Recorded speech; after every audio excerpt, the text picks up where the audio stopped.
My name is Maya. I am now exactly 32 years old, and I currently run an elite crisis management firm. You would think handling corporate nightmares would prepare me for my own husband, Terrence.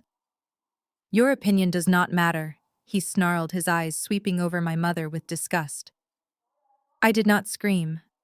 I quietly poured her a glass of water. 24 hours later, it was Terrence who was screaming at the top of his lungs from behind the locked doors of his home office. "No, that is impossible," he roared, finally realizing his financial existence had just been vaporized. Before I continue this story, let me know where you are watching from in the comments below. Hit like and subscribe if you have ever had to destroy a toxic partner who underestimated your worth. My mother, Vivian, taught me a Black woman's greatest asset is financial independence. She was a trauma nurse who raised me with a steady hand. She saw through fake smiles long before anyone else. When she flew up to visit us this past weekend, I should have anticipated her intuition would trigger a crisis. It was a Tuesday afternoon. I prepared the guest suite with fresh linens. Terrence, however, barely acknowledged her arrival.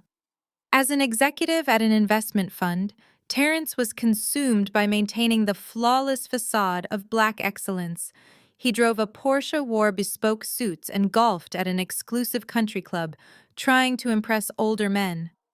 To Terrence, my mother was an uncomfortable reminder of the working-class background he desperately wanted to leave behind. The incident happened less than an hour after she walked through the door. My mother was standing in the grand foyer, admiring the mahogany double doors, when she noticed a thick envelope resting on the console table. Thinking it was a misplaced bill, she picked it up.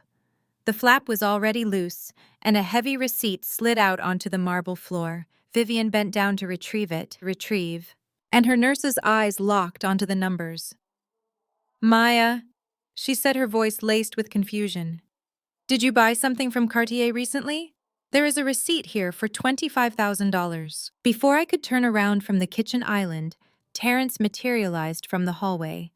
He moved with alarming speed, snatching the heavy paper straight out of my mother's hand. His jaw clenched so tightly, a vein throbbed near his temple. The polished executive mask completely shattered. "What do you think you are doing?" he snapped, his voice dropping into a dangerous register. "Snooping through my personal mail the minute you step foot in my house." My mother stood her ground, smoothing down her knit cardigan. "I was not snooping, Terrence. It fell on the floor. I just asked Maya a question." Terrence stepped closer, using his height to try and intimidate her. "Let us get one thing straight, Vivian," he growled. "You are a guest here. Your pension check opinions do not hold any weight in my $1 million home. You do not ask questions about my finances. You do not touch my mail. You just sit quietly and appreciate the fact that you get to spend a weekend in a house you could never afford in 10 lifetimes." The sheer audacity of his words hung in the air, toxic and heavy. My mother looked at him, then looked at me. Her eyes filled with profound disappointment. She expected me to demand respect for the woman who gave me life. But I did not. I maintained my composure, my face a carefully practiced blank slate. I walked calmly to the refrigerator, filled a glass with water, and handed it to her. "Drink this, Mom," I said softly. "Let us get your bags upstairs." Terrence scoffed. "That is right. Keep her out of my way. I have an important dinner tonight to celebrate a massive contract." He turned on his heel and marched back toward his home office, slamming the door behind him. As I guided my mother up the sweeping curved staircase, she whispered, "Maya, how can you ever let him speak to me like that?" I squeezed her arm reassuringly, keeping my own voice barely above a whisper. "I am not letting him do anything, Mom. Just trust me." What Terrence did not know, what his massive ego refused to let him see, was the reality of the ground he was standing on. He loved to parade around boasting about his $1 million house to his fraternity brothers. He loved the narrative of being the powerful husband who provided a life of luxury for his wife. The truth was a tightly guarded corporate secret. When we bought this estate 3 years ago, Terrence was secretly drowning in personal debt from bad stock trades and luxury car leases. His credit was a disaster. I was the one who bought the house entirely in cash. To protect my privacy, I purchased the property through an anonymous limited liability company that my firm controlled. Because I loved him at the time and wanted to protect his fragile pride, I allowed his name to be placed on the deed alongside my company. He contributed nothing financially, but claimed the house as his ultimate trophy. I paid the property taxes. I paid the maintenance. I funded the lifestyle he flaunted. I was not a victim. I was a strategist. And a strategist never reveals her hand while the opponent is making mistakes. I had just finished settling my mother into the master suite when the heavy oak front door flew open without a single knock. Loud, entitled voices echoed through the foyer, instantly shattering the fragile quiet of the house. I walked out onto the second-floor landing and looked down. Beatrice, my mother-in-law, stood in the center of the entryway, wrapped in a fur coat she could not afford, barking orders at her son-in-law. "Careful with those bags, Darius," she commanded, pointing a manicured finger at a matching set of designer luggage. "Those are vintage." Behind her marched Chloe Terrence's younger sister, busy tapping away on her smartphone and rolling her eyes at her husband's struggle. Darius, sweating in a tight blazer that strained across his midsection, dragged 3 massive suitcases over the threshold, scraping the wheels carelessly against my pristine hardwood floors. Beatrice looked up and spotted me on the landing. "Oh, Maya," she called out, offering a smile that failed to reach her eyes. "Terrence told us the wonderful news about his new corporate contract. We decided to come up for the entire week to celebrate. A man's success should be surrounded by his real family." She deliberately emphasized the word real, her gaze darting toward the staircase. I slowly descended the stairs, keeping my posture perfectly straight. "You are staying for the week?" I asked smoothly. Chloe huffed, pushing past me toward the kitchen. "Obviously." Terrence said his new deal with Apex Corporation is going to put him in a different tax bracket. Darius needs to sit down with him and go over some logistics for his own company. Speaking of which, Beatrice added, handing me her heavy coat as if I were the coat check girl. I walked back down the staircase, my footsteps completely silent against the polished wood. The foyer was now a chaotic staging ground for my in-laws' luggage. Beatrice was busy adjusting a massive abstract painting on the wall, something she loved to do whenever she visited, attempting to physically reorient my home to suit her tastes. Chloe was sprawled across the white Italian leather sofa, her boots casually resting on the coffee table, tapping at her phone screen with exaggerated jewel-encrusted fingernails. Darius was standing by the wet bar, pouring himself a generous measure of my most expensive scotch without asking. Terrence strolled out of his study, loosening his silk tie. He beamed at his family, opening his arms wide. "There are the champions," he announced, his voice booming with the artificial cadence of a man who practiced his speeches in the mirror. Beatrice rushed to embrace him, her rings flashing under the chandelier. "Look at my son," she crowed, her voice pitched loudly enough to ensure my mother, who was resting upstairs, would hear every syllable. "The man of the hour. We came as soon as we heard. A multi-million-dollar contract with Apex Corporation. I told the women at the country club luncheon today that my son is redefining black wealth in this city." Chloe did not look up from her phone but offered a lazy cheer. "Go, Terrence." Darius raised his crystal glass, the ice clinking loudly. "To the man bringing real corporate power into the family," Darius said, swallowing the scotch in one gulp. "We are setting up camp for the entire week to celebrate. I have some major logistics deals to close, and I need to absorb some of this winning energy." I stepped fully into the living room, my posture relaxed but vigilant. "I noticed you brought enough luggage for a month," I said smoothly. Terrence shot me a warning glance, his jaw tightening. "They are staying the week, Maya. We are celebrating. I just closed the deal of the century. You should be fetching another bottle of champagne instead of interrogating my mother." Beatrice turned to me, her smile dripping with manufactured sweetness. "Exactly, Maya. And speaking of accommodations, we need to sort out the room situation immediately. Darius requires a proper executive environment to conduct his business calls. That small secondary guest room simply lacks the necessary square footage for a man building an empire. You will need to move your mother out of the primary guest suite. Darius needs the mahogany desk and the floor-to-ceiling windows for his video conferences." The sheer entitlement hung in the air, thick and suffocating. The primary guest suite was a luxurious space I had specifically designed, with an ensuite bathroom and orthopedic mattress for my mother, whose years of 12-hour nursing shifts had left her with chronic back pain. Now Beatrice was demanding I evict her to make room for Darius, a man whose so-called empire consisted of a failing shell company and a string of unpaid creditors. I maintained my steady gaze, focusing directly on Beatrice. "My mother just arrived from Atlanta 2 hours ago," I replied, my voice completely devoid of emotion. "She is recovering from her flight and settling into the primary suite. The secondary guest room has a perfectly functional desk and excellent lighting. Darius can conduct his business there. If the square footage is insufficient for his needs, there are several premium co-working spaces downtown. I would be happy to provide the address." Chloe finally looked up from her phone, her eyes narrowing. "Oh, here we go," she scoffed, crossing her arms. "Always making things difficult."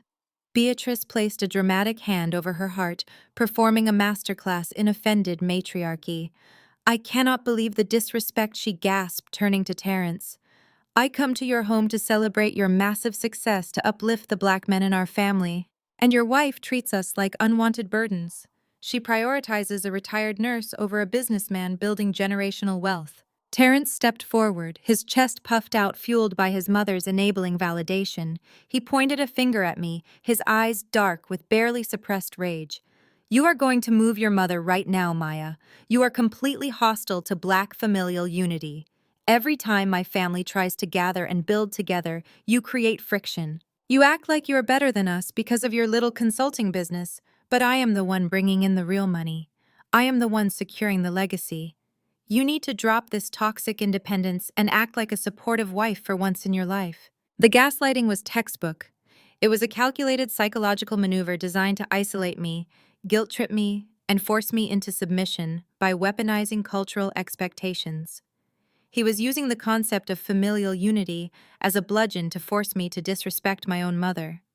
He wanted me to shrink, to apologize, to bend the knee to his manufactured authority. He wanted a tearful argument, a chaotic screaming match that would allow him to label me as crazy and unreasonable. I gave him absolutely nothing. I looked at his pointing finger, then slowly met his eyes. The silence stretched between us, cold and heavy. I did not blink. I did not sigh. I simply let his ridiculous demand echo in the quiet room until the weight of his own foolishness began to make him shift uncomfortably. "Fine," I said quietly. The single word sliced through the tension like a scalpel. I turned around and walked back upstairs. Behind me, I could hear Beatrice loudly praising Terrence for putting his foot down and taking charge of his household. I walked into the primary guest suite. My mother was sitting on the edge of the bed, her hands folded neatly in her lap. She had heard everything. Her eyes were sharp, missing absolutely nothing. "Do not fight with a fool in public, Maya," she whispered, her voice steady. "I can take the smaller room. It does not matter to me." I sat beside her and gently took her hands. "You are not taking the smaller room, Mom," I said softly. "I am moving your things into the master suite. You will sleep in my bed. It has the best mattress in the house, and the master bathroom has a soaking tub for your back. Terrence can sleep on the sofa in his study for the rest of the week, assuming he actually plans on sleeping." My mother smiled, a slow, knowing expression that mirrored my own. "You are playing a very dangerous game with that boy," she noted. I shook my head slightly. "He is the one playing games, Mom. I am just managing the crisis." I spent the next 20 minutes seamlessly transferring my mother's belongings into the master suite. I locked the heavy oak door from the inside, establishing a physical boundary that Terrence would not dare try to breach while his mother was downstairs. I made sure my mother was comfortable, ordered her favorite herbal tea through a delivery service, and waited. I waited until the sounds of forced laughter and clinking glasses downstairs finally faded. I waited until the heavy footsteps of my in-laws retreated into the secondary guest bedrooms. I waited until I heard Terrence stumble into his study, cursing under his breath about the locked master bedroom door, before eventually crashing onto his leather sofa. The digital clock on the nightstand glowed a bright, piercing red.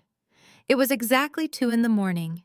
The house was completely silent, wrapped in the dark stillness of the early hours. I slipped out of the master suite, moving like a shadow across the hallway. I wore no shoes, my bare feet making zero sound against the floorboards. I glided down the staircase and approached the closed door of the study. Terence was a heavy sleeper, especially after consuming half a bottle of expensive bourbon to celebrate his fraudulent victories. I turned the brass knob slowly, easing the door open just enough to slip inside. The room smelled of alcohol and expensive cologne. Terence was sprawled awkwardly across the sofa, snoring softly, his phone resting dangerously close to the edge of the coffee table. I retrieved the device with practiced precision. Terence believed he was a cybersecurity genius because he changed his passcode every month. He did not realize that I had installed a hidden mirroring software on our home router months ago when I first noticed discrepancies in our joint accounts. I already knew his current 6-digit passcode. It was the date he signed his first major executive contract. A true narcissist always uses milestones of his own glory. I unlocked the phone and immediately disabled the screen brightness, keeping the glow to an absolute minimum. I bypassed his standard communication apps and dove straight into his secure email folders and hidden banking applications. My fingers moved swiftly, swiping through layers of digital deceit. I needed to trace the exact origin and destination of that $25,000 jewelry receipt. It did not take long. Terence was arrogant, and arrogance breeds sloppiness.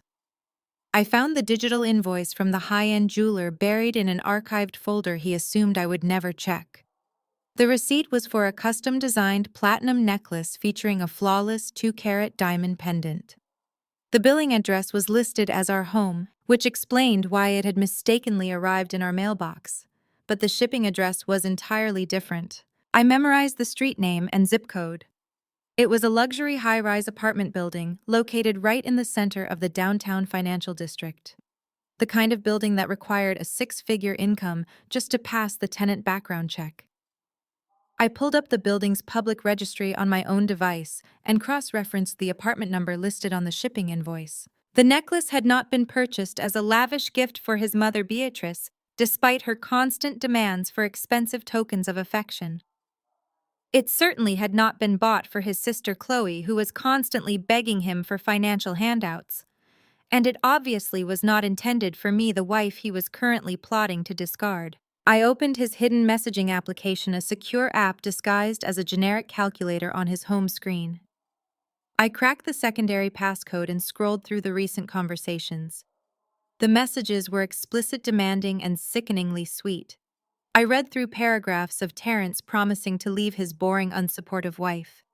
I read through his complaints about my mother. I read his declarations of love to a woman who demanded expensive gifts as proof of his corporate success. I locked his phone, wiped the screen of any fingerprints, and placed it exactly where I had found it on the coffee table. I stood in the dark study, listening to the rhythmic breathing of the man who had promised to protect and honor me. A cold, absolute calm washed over my entire body. I did not feel a single ounce of heartbreak. I felt the pure, unadulterated thrill of the hunt. Terence had brought a war to my doorstep, and he had absolutely no idea that I owned the entire battlefield. I walked silently back upstairs, slipping into the master suite and locking the door behind me. The glowing red numbers of the digital clock confirmed I had been gone less than 15 minutes. In that short window of time, I had gathered enough ammunition to begin the total, systematic demolition of his life. Tomorrow morning, the sun would rise, and Terence would wake up believing he was the king of his castle. He would continue to play the wealthy executive, and his family would continue to feast on my resources. But the clock was ticking, and the illusion was already dead. I sat at the custom-built vanity in the master suite, the only space in this house that truly belonged to me. My mother was sleeping soundly in the massive king bed, her breathing steady and deep. I pulled my specialized reinforced laptop from the hidden compartment beneath the floorboards. Terence thought my job involved planning corporate retreats and sending polite emails. He told his fraternity brothers I was a mid-level consultant. He had absolutely no idea who he was married to. I am the founder and chief executive officer of Vanguard Crisis Management. My clients are the top 1%. Politicians caught in scandals, billionaires facing hostile takeovers, and elite families with skeletons that need burying. I erase digital footprints, dismantle hostile threats, and rewrite narratives. I am the apex predator of the corporate underworld. Tonight, my target was my own husband. I booted up the encrypted network, my fingers flying across the keyboard. The glow of the screen illuminated the dark room. I bypassed the standard public records and accessed the proprietary databases my firm utilized for Tier 1 investigations. I initiated a full forensic financial sweep on Terrence. I wanted every bank statement, every credit inquiry, every wire transfer, and every hidden asset attached to his social security number. The system hummed, pulling data from servers across the globe. I watched as the progress bar filled, preparing to dissect the man sleeping on a leather sofa downstairs. Terrence believed his passwords protected him. He believed his deleted emails were gone forever. He did not comprehend that in my world, digital ghosts never truly die. They just wait to be summoned. The results began populating my screen, cascading in lines of stark red and green text. Terrence was not a millionaire. Terrence was a walking financial corpse. He had been bleeding money at an astonishing rate to maintain his carefully curated image of black excellence. The bespoke suits he flaunted were bought on high-interest credit cards. The Porsche sitting in the driveway was leased, and he was 3 months behind on the payments. The exclusive country club membership was financed through a revolving line of credit that was currently maxed out. He was shuffling money between accounts, taking out microloans to cover minimum payments. He was playing a dangerous game of financial roulette, and the house of cards was rapidly collapsing. He was desperate, and desperate men make stupid, fatal mistakes. I needed to understand the mechanics of his deception. How was a man with negative net worth securing a luxury apartment lease and purchasing diamond necklaces? I dug deeper into the wire transfers.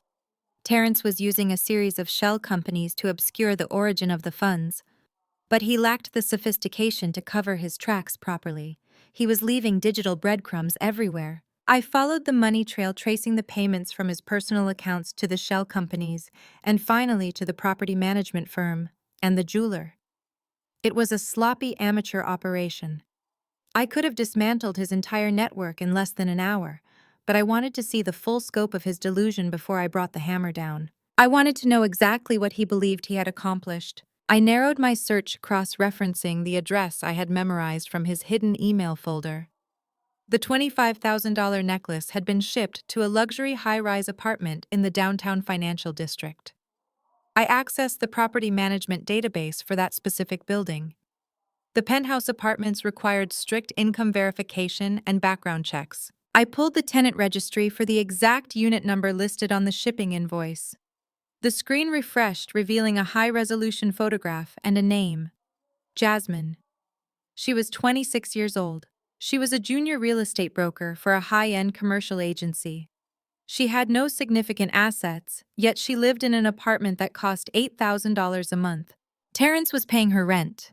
He was funding her lifestyle while he drowned in his own debt. I stared at her smiling face on the screen. She had the confident, entitled look of a woman who believed she had secured a wealthy prize. She thought she was dating a titan of industry. She had no idea she was sleeping with a fraud. She probably believed his promises that he would leave his wife. She probably thought this massive new contract he was bragging about would elevate them both into high society. I felt a fleeting rush of pity for her, swiftly replaced by cold calculation. She was a liability, another massive expense dragging Terrence deeper into the abyss. And she was wearing my money around her neck.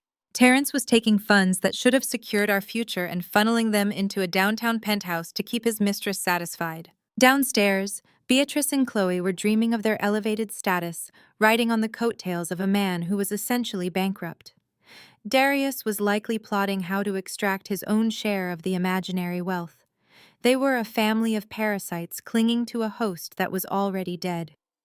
Terrence had sold them a fantasy, and they had eagerly bought into it, using his fabricated success to justify their own arrogance and entitlement. They had marched into my home, disrespected my mother, and attempted to claim my territory, all based on a lie. Their profound ignorance was almost amusing. They were sleeping soundly in my guest rooms, dreaming of generational wealth, completely unaware that they were celebrating their own imminent destruction. The sheer irony of Beatrice demanding a proper office space for Darius was staggering. I analyzed the broader implications of his financial ruin. Terence had leveraged his professional reputation to secure these lines of credit. If his firm discovered the extent of his personal debt, he would be terminated immediately. Financial executives are required to maintain pristine credit profiles to comply with federal regulations. He was one missed payment away from losing his corporate title, his salary, and his entire identity. He had built a fortress of lies, and he was currently trapped inside it, desperately trying to keep the walls from caving in. His aggression toward my mother was not just about class prejudice. It was the frantic lashing out of a cornered animal terrified of being exposed. He needed to exert control over someone because his actual life was spiraling completely out of control. A sudden chime from my secure messaging application broke the silence of the room. It was an encrypted priority alert from my lead forensic investigator, a man named Silas, who operated out of my firm's London office. Silas was a ghost in the digital world, capable of extracting classified information from the most fortified servers on the planet. I had sent him a brief message earlier in the evening instructing him to pull the corporate filings for Apex Corporation, the entity Terence had been boasting about so loudly. Silas never slept, and he never missed a deadline. I opened the encrypted channel, my eyes locked onto the glowing text. I knew whatever Silas found would be the final piece of the puzzle. The message from Silas was characteristically brief. Target corporation analysis complete. The structure is highly irregular. Attaching the primary contractual documents. Suggest immediate review. A heavy encrypted file accompanied the message.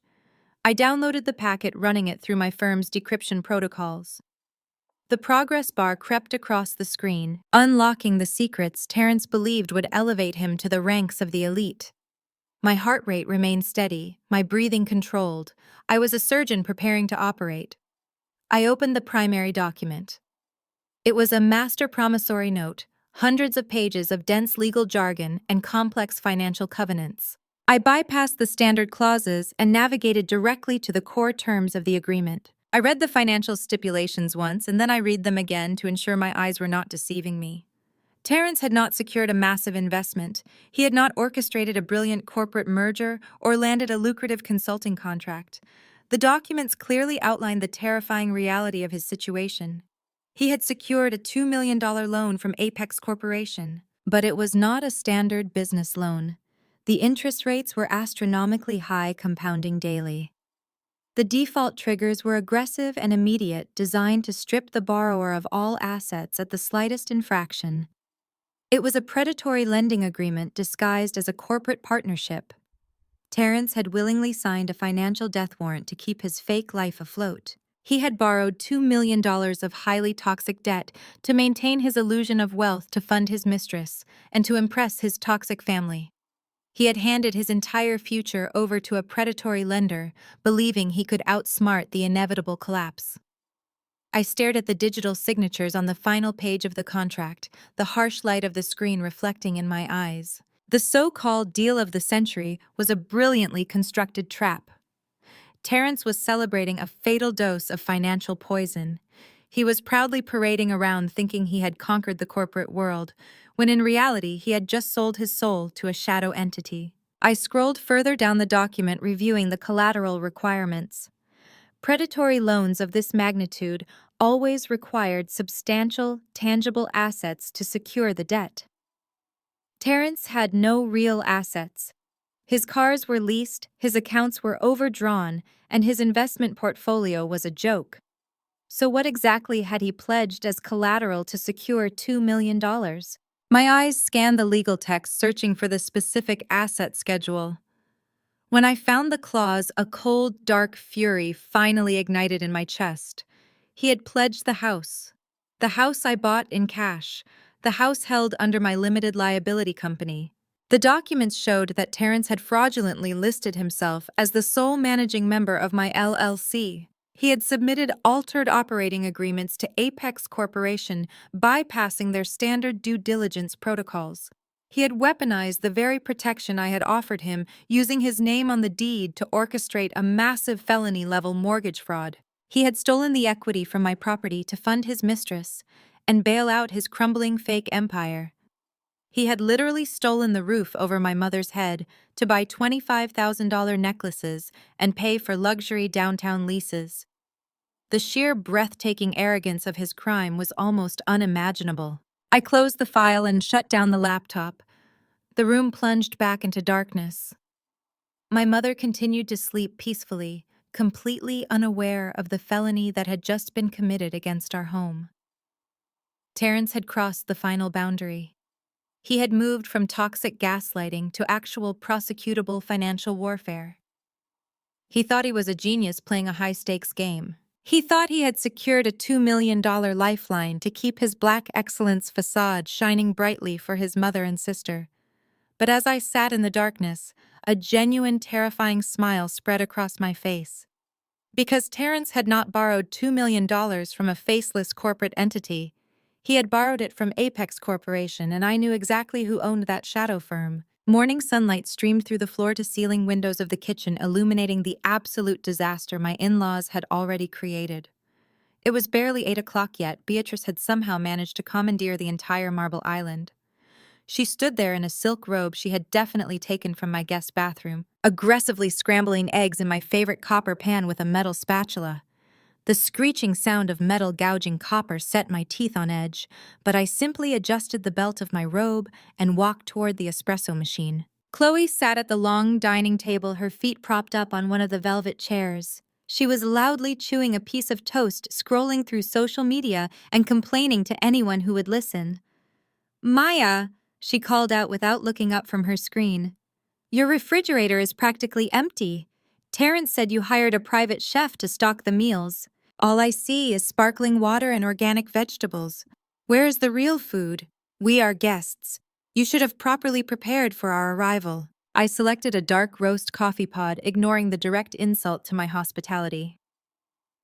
"The private chef comes on Thursdays, Chloe," I replied, my voice smooth and perfectly calibrated. I was not expecting a full house on a Wednesday morning. Beatrice scoffed, slamming the metal spatula against the edge of the pan. "A good wife is always prepared for her husband's family. Terrence works incredibly hard to provide you with this lavish lifestyle. The least you could do is make sure his mother and sister have a decent breakfast when they come to celebrate his monumental achievements. It is basic respect, Maya. You really need to learn how to cultivate a welcoming environment for Black familial wealth." I poured my black coffee, the dark liquid swirling in the porcelain mug. I picked up my encrypted tablet from the counter and took a seat at the far end of the long dining table. I did not engage with Beatrice. I did not defend my grocery shopping habits or remind her that she was an uninvited squatter in a house she did not own. I simply smiled, took a slow sip of my coffee, and unlocked my screen. The digital file Silas had sent me the night before was still open, the damning evidence glowing brightly. Darius swaggered into the kitchen, next fully dressed in a loud, heavily branded tracksuit.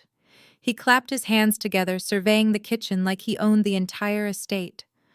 "Smells good, Mama B," he announced, kissing Beatrice on the cheek before grabbing a plate. He sat down next to Chloe, leaning back and stretching his arms wide. "I am telling you, this house has great energy. I might need to look into buying a property in this zip code. My logistics company is absolutely exploding right now. We are expanding our fleet, locking down international shipping routes, taking over the entire regional supply chain." Chloe finally looked up from her phone, beaming at her husband with undisguised pride. "Darius is having his best quarter yet," she bragged, looking directly at me to ensure I registered her boast. "His new fulfillment center contract is going to double their revenue. We are probably going to upgrade the cars next month. Black men building empires from the ground up. It is just so inspiring to watch. You and Terrence must be so inspired by us." I kept my eyes glued to my tablet, my fingers slowly scrolling through the master promissory note. Inspired was certainly one word for it.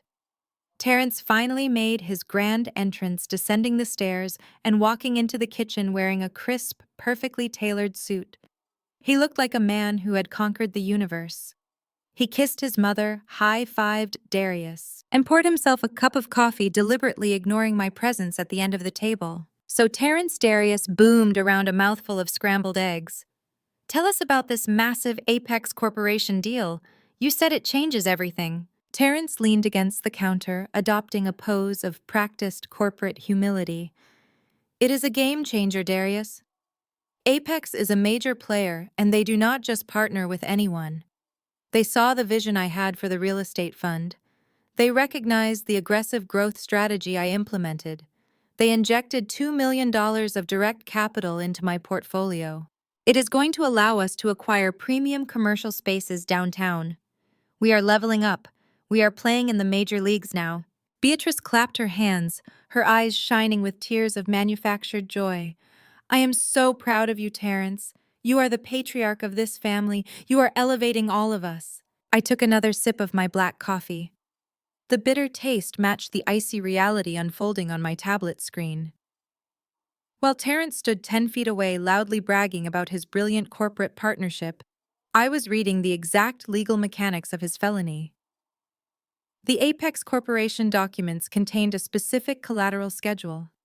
In order to secure the $2 million, Terrence had pledged the full equity of our home. But because my anonymous limited liability company held the deed, he could not simply sign the paperwork himself. He had forged my signature. I stared at the high-resolution scan of the deed of trust. There it was, my name, Maya Vanguard, signed in blue ink on the final page of the guarantor agreement. It was a decent forgery, mimicking the sharp loops of my handwriting, but it was undeniably fake. Terrence had downloaded a copy of my signature from an old joint tax return, traced it, and applied it to a predatory loan document. He had legally bound my hidden company to a $2 million debt without my knowledge, my consent, or my presence. He had also submitted a fraudulent operating agreement, falsely listing himself as the primary managing member of my firm. He had committed wire fraud, mortgage fraud, and identity theft in one single arrogant stroke. If I handed this file to the federal authorities today, Terrence would be arrested before dinner. He would face a minimum of 10 to 15 years in federal prison for the sheer dollar amount involved. Yet here he was, drinking my coffee, eating food prepared in my kitchen, and soaking up the adulation of his parasitic family. He genuinely believed he had pulled off a victimless crime. He thought because he lived in the house, he possessed the right to leverage it. He thought his wife was just a simple consultant who would never dig into his complex financial dealings. He believed his own lies so thoroughly that he had lost touch with basic reality. I did not yell. I did not throw my coffee mug across the room. I did not stand up and scream that he was a criminal. I sat perfectly still, radiating a terrifying absolute calm. In my line of work, you do not confront an opponent when they are happily digging their own grave. You hand them a bigger shovel. I watched them feast on a lie, their laughter echoing off the marble counters. They were celebrating a felony, and I was the only person in the room who held the execution switch. But something about Terrence's story was fundamentally flawed. My forensic mind began dissecting his narrative. Terrence claimed Apex Corporation had injected $2 million into his real estate fund. But my sweep of his business accounts last night had shown zero incoming capital. His fund was completely empty.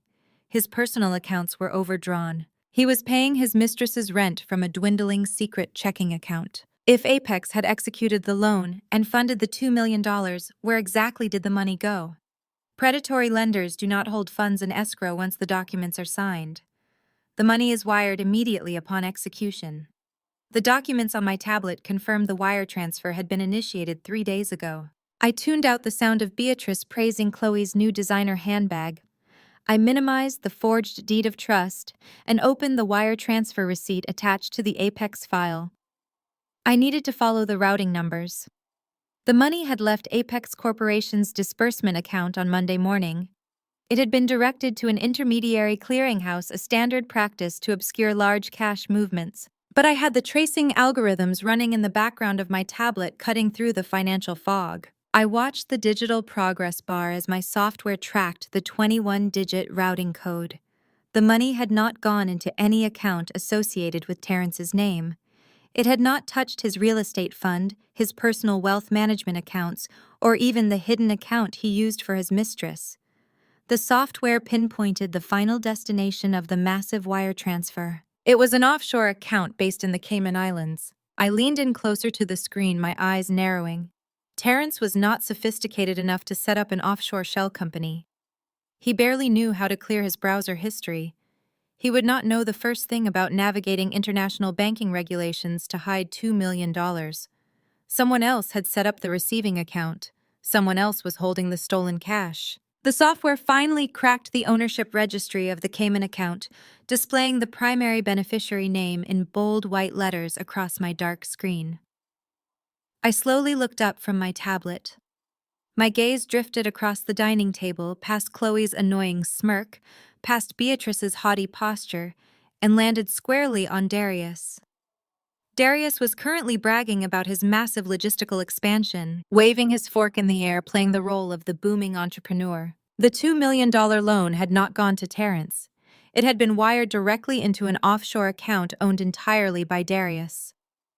Terrence had committed a massive federal crime, risking his freedom and my property not to build his own wealth, but to secretly fund his unemployed brother-in-law's utterly bankrupt and entirely empty fake logistics empire. The sheer audacity of the revelation practically vibrated through the screen of my tablet. I kept my eyes locked on the digital transfer receipt, my face a mask of polite indifference, while the breakfast chatter continued around me. Darius sat just a few feet away, aggressively buttering a piece of toast, completely oblivious to the fact that I held his entire fabricated existence in the palm of my hand. He was laughing at one of Terrence's jokes, his booming voice echoing off the kitchen tiles. I needed concrete verification. I minimized the bank transfer window and opened a direct encrypted communication channel to my lead forensic accountant at Vanguard Crisis Management. Her name was Elena, and she was a bloodhound when it came to corporate shell games. I typed a rapid command instructing her to execute a complete financial autopsy on Darius and his supposed logistics empire. I wanted tax returns, creditor filings, pending litigation, and employee payroll records. I hit send, locked the screen, and finally looked up to join the conversation. The wait would be minimal. My team operated with ruthless efficiency. While they dug through Darius's corporate grave, I observed the men at my table. Terrence and Darius were engaged in a loud backslapping exchange about leveraging market positions. They spoke in buzzwords, tossing around terms like scalability and disruptive market entry. It was an elaborate stage play performed for the benefit of Beatrice and Chloe. They were two men desperately trying to convince themselves and their audience that they were titans of industry. In reality, they were a pair of drowning men clinging to a raft built entirely of my money. My tablet vibrated silently against the marble counter. Elena had already returned the preliminary dossier. I unlocked the screen and opened the file. The truth was far more pathetic than I could have ever imagined. Darius did not have a booming logistics company. His business had been officially insolvent for exactly 8 months. The warehouses he claimed to be acquiring were actually being repossessed by commercial landlords. His fleet of delivery trucks had been liquidated to satisfy a mountain of high-interest commercial debt. He had 0 active contracts, 0 employees on payroll, and a stack of pending lawsuits from unpaid vendors that reached the ceiling. Darius was completely bankrupt. The picture clarified with crystal precision. Beatrice and Chloe were obsessed with status. They spent their days attending country club luncheons, charity galas, and high society events, parading their family as the pinnacle of Black excellence. If word leaked that Darius had run his company into the ground and dragged their social standing through the mud, the humiliation would be absolute. The family would lose face in the elite circles they fought so desperately to infiltrate. Terrence could not let that happen. His own ego was too closely tied to his sister's lifestyle and his mother's bragging rights. So Terrence made a choice. He chose to protect his brother-in-law's fragile pride over the security of his own marriage. He chose to commit federal mortgage fraud, forging my signature and leveraging my property to secretly funnel $2 million into a Cayman Islands account to save Darius from public ruin. Terrence had literally risked federal prison to prevent his mother from feeling embarrassed at a country club luncheon. I set the tablet face down on the counter. The absolute sickness of their family dynamic was fully exposed. They covered each other's failures with lies, and funded those lies with my hard-earned assets. Maya Beatrice's voice sliced through my thoughts, sharp and commanding. She had finished her eggs and was now wiping her mouth with a linen napkin, her eyes fixed on me with a calculating gleam. I hope you are paying close attention to the conversation at this table. It is not every day a woman gets a front row seat to watching black men build generational wealth. I offered a tight, polite smile. It is certainly an education, Beatrice, I replied smoothly. She adjusted the lapels of her silk robe, sitting up straighter to ensure she commanded the attention of the entire room. It is a vital education, she declared, her voice rising to a theatrical pitch. In this world, black men who build generational wealth must be protected at all costs. They face obstacles that ordinary people simply cannot comprehend.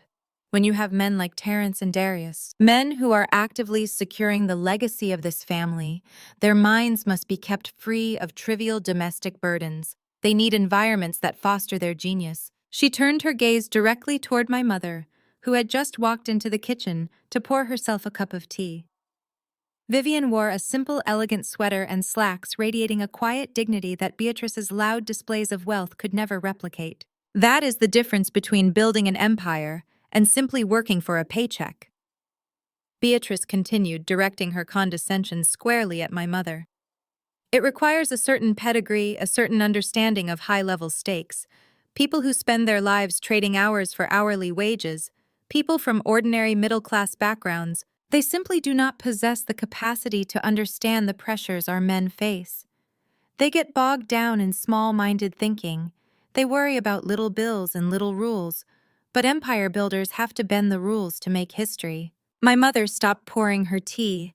She looked at Beatrice, her expression utterly composed, refusing to absorb the insult. The tension in the kitchen spiked thick and suffocating. Chloe smirked behind her coffee mug. Terrence puffed out his chest, completely validating his mother's toxic monologue. Darius nodded sagely, as if he were actually a captain of industry and not a bankrupt fraud currently hiding $2 million of stolen cash in an offshore account. They were insulting a woman who had saved lives in a trauma ward for 30 years. They were mocking the honest, grueling work that had actually funded my education and laid the foundation for my current empire. Beatrice was actively praising a pair of criminals while tearing down the only person in the room who possessed genuine integrity. The irony was so potent I could practically taste it. I stood up from the table, picking up my empty coffee mug. I am sure history will remember them exactly as they deserve to be remembered. Beatrice, I said, keeping my voice impeccably even. Now, if you will excuse me, I need to finalize the preparations for tonight. Terrence mentioned he is expecting a very special business associate for the celebration dinner. I want to make sure everything is absolutely flawless. Terrence smiled broadly, completely missing the lethal undertone in my voice. That is right, Maya. Step up. This associate is crucial to the next phase of the Apex expansion. I want the good china. I want the vintage wine. I want this house looking like the million-dollar estate it is. Show them how we live. I will show them exactly who we are, Terrence, I promised, turning and walking toward the formal dining room. The rest of the day was a masterclass in psychological endurance. I played the role of the dutiful, obedient wife to absolute perfection. I coordinated with the private caterers, ensuring the menu featured Terrence's favorite heavy steaks and rich sauces. I arranged the floral centerpieces myself, selecting deep crimson roses that looked almost black in the evening light. I set the long mahogany table with the finest crystal and polished silver. Every detail was executed with cold, precise calculation. I was not decorating a dinner party. I was setting a stage for an execution. My mother stayed out of the fray, spending the afternoon reading in the master suite. She knew I was operating on a different frequency. She recognized the intense, focused calm that settled over me whenever Vanguard Crisis Management was about to neutralize a target. She did not ask questions. She simply trusted my process. By 7 o'clock that evening, the house was filled with the rich aroma of roasted garlic and seared beef. Beatrice had changed into a sequined cocktail dress that was aggressively inappropriate for a home dinner. Chloe wore designer labels from head to toe, dripping in the kind of loud luxury that screamed insecurity. Terrence and Darius were dressed in sharp, dark suits, pouring themselves expensive drinks and congratulating each other on their brilliance all over again. The atmosphere was thick with fabricated triumph. They were ready to celebrate the Apex Corporation deal. They were ready to toast to the $2 million that Terrence had stolen from me to save Darius from public humiliation. They were ready to bask in the glow of their fake empire. I stood by the wet bar, wearing a sleek, tailored black dress that functioned as my corporate armor. I held a glass of sparkling water, watching them perform their pathetic charade. My tablet was resting on the counter behind me, the screen locked, holding the digital evidence of wire fraud, mortgage fraud, and absolute betrayal. I was simply waiting for the final actor to take the stage. I was waiting for the physical manifestation of Terrence's ultimate disrespect to walk through my front door. At exactly 7:30, the heavy brass chime of the front doorbell echoed through the grand foyer. Terrence straightened his tie, a wide, arrogant smile spreading across his face. He looked at me, issuing a silent command. "That will be my associate. Get the door, Maya. Make sure you smile." I set my glass down on the marble counter. I smoothed the front of my black dress. I walked across the living room, feeling the eyes of my in-laws tracking my every movement. They were waiting for me to fail. They were waiting for me to show a crack in my composure. I approached the heavy oak double doors, reached out and pulled the polished brass handles. The heavy doors swung inward, revealing the crisp evening air and the warm glow of the porch lights. Standing on my front welcome mat was a young woman.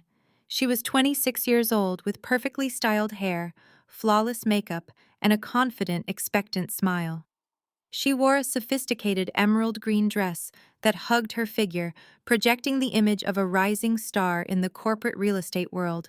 I recognized her face immediately from the property management database I had accessed the night before. It was Jasmine, Terrence's mistress, his hidden expense. But it was not her face that held my attention. It was not her confident smile or her designer heels.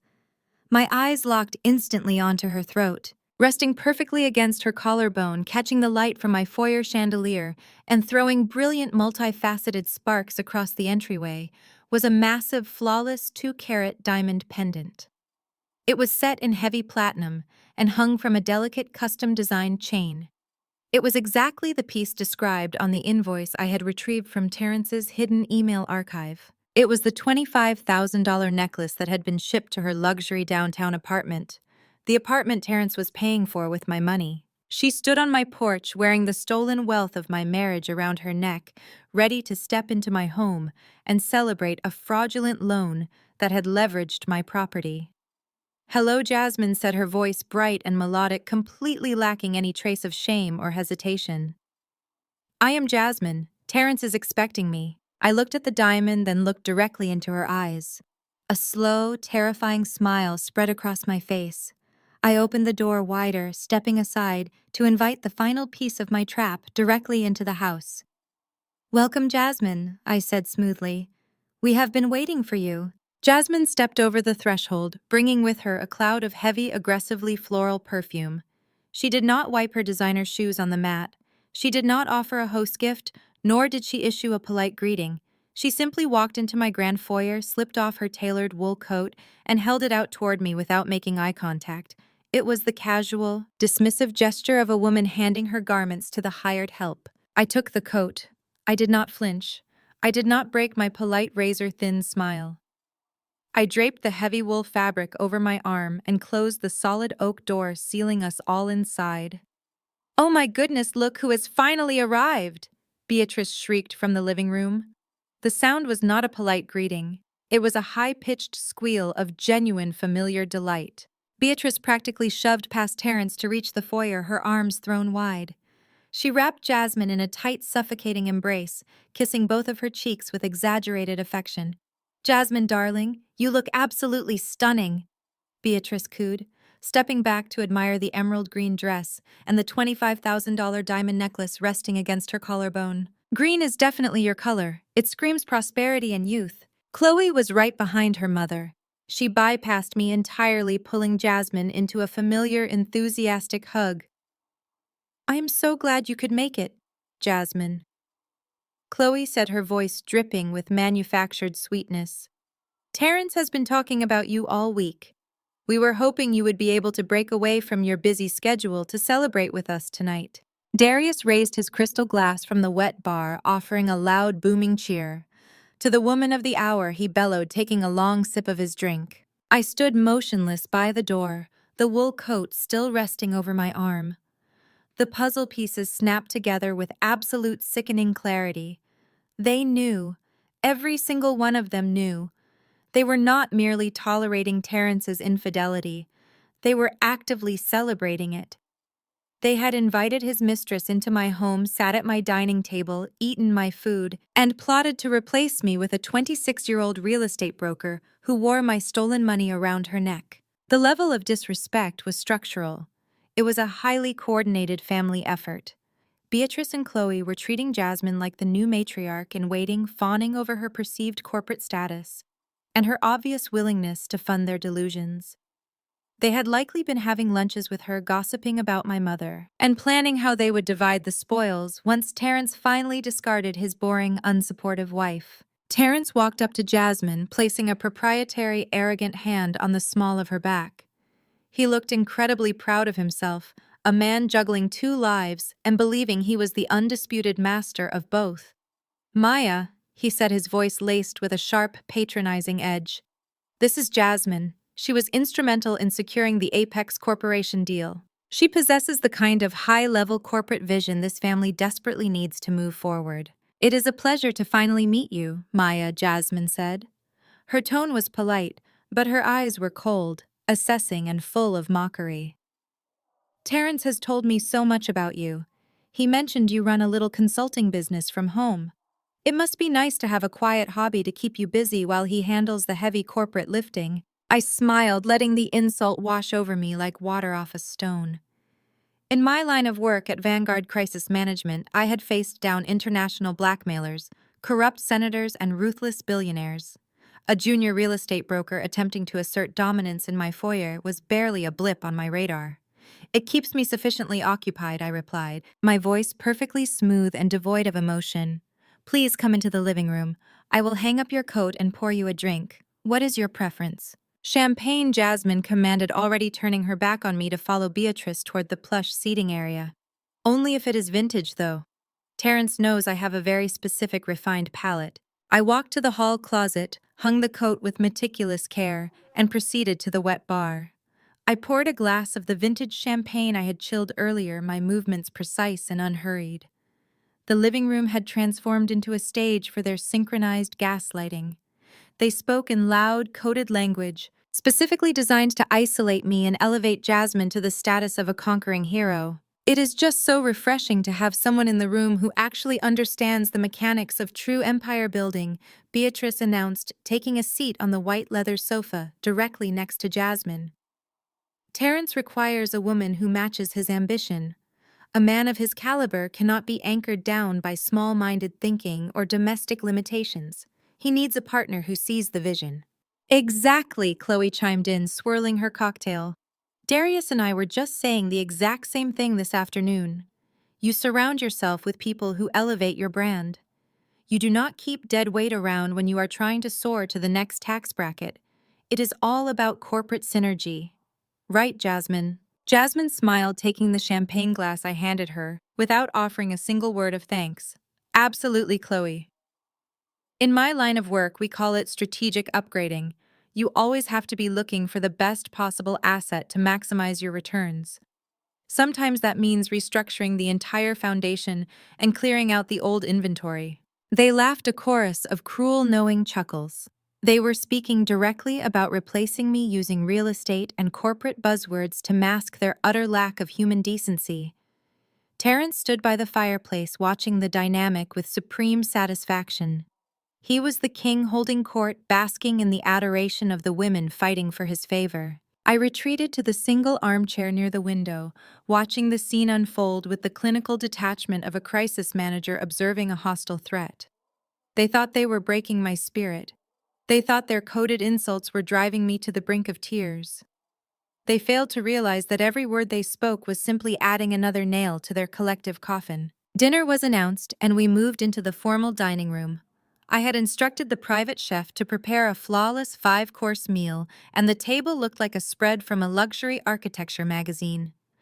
Terrence immediately took his position at the head of the table. He motioned for Jasmine to sit directly to his right, the seat of absolute honor, leaving me to take the chair at the opposite end of the long mahogany table. I was physically and symbolically banished from the center of power. The meal commenced and the performance continued. They ate ravenously, devouring the seared scallops and truffled risotto, praising the food while simultaneously directing subtle jabs at my hospitality. Between the second and third courses, Jasmine took it upon herself to critique the house. She leaned back in her chair, holding her wineglass by the stem, her eyes scanning the intricate crown molding, the antique brass accents, and the carefully curated artwork I had imported from Italy. "It has good bones," Terrence. Jasmine noted, her voice carrying easily down the length of the table to ensure I heard every syllable. "The square footage is impressive for this zip code, but the interior design is just a bit dated, do you not think? It feels very heavy, very old-fashioned and restrictive." Beatrice nodded vigorously, chewing on a piece of filet mignon. "I have been saying the exact same thing since I arrived, Jasmine.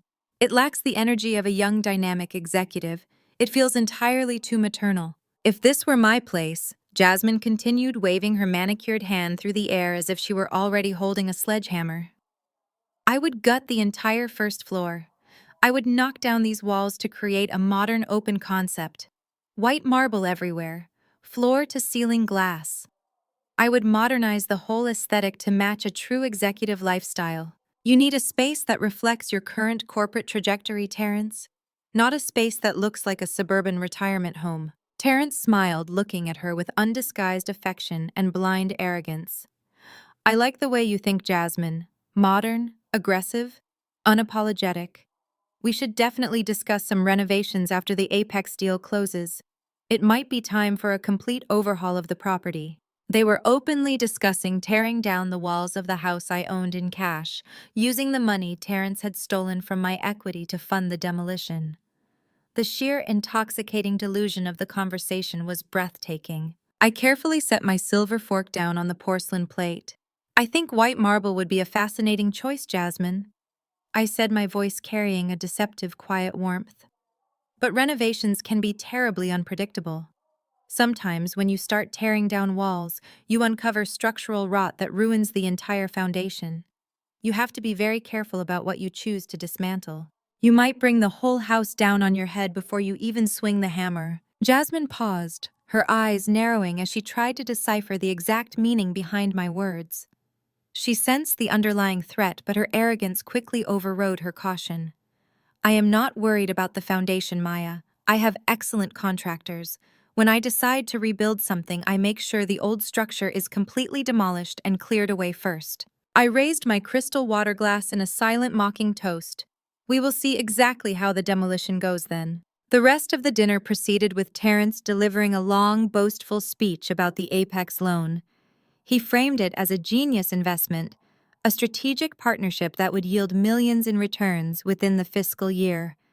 He thanked Darius for his visionary logistics advice, completely ignoring the fact that Darius was currently sitting on the $2 million of stolen cash in a Cayman Islands account because his own company was bankrupt.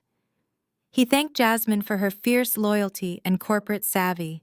He did not mention my name once. When the final plates were cleared, the atmosphere grew relaxed and heavy with the consumption of expensive vintage wine. Terrence clapped his hands together, standing up from the head of the table. "Why do you ladies take Jasmine out to the patio?" Terrence suggested, gesturing toward the French doors. Darius grabbed the cigars from the humidor. "We have some serious celebrating to do. But Maya, I need a word with you first." The temperature in the room seemed to plummet. Beatrice and Chloe exchanged a knowing, victorious look.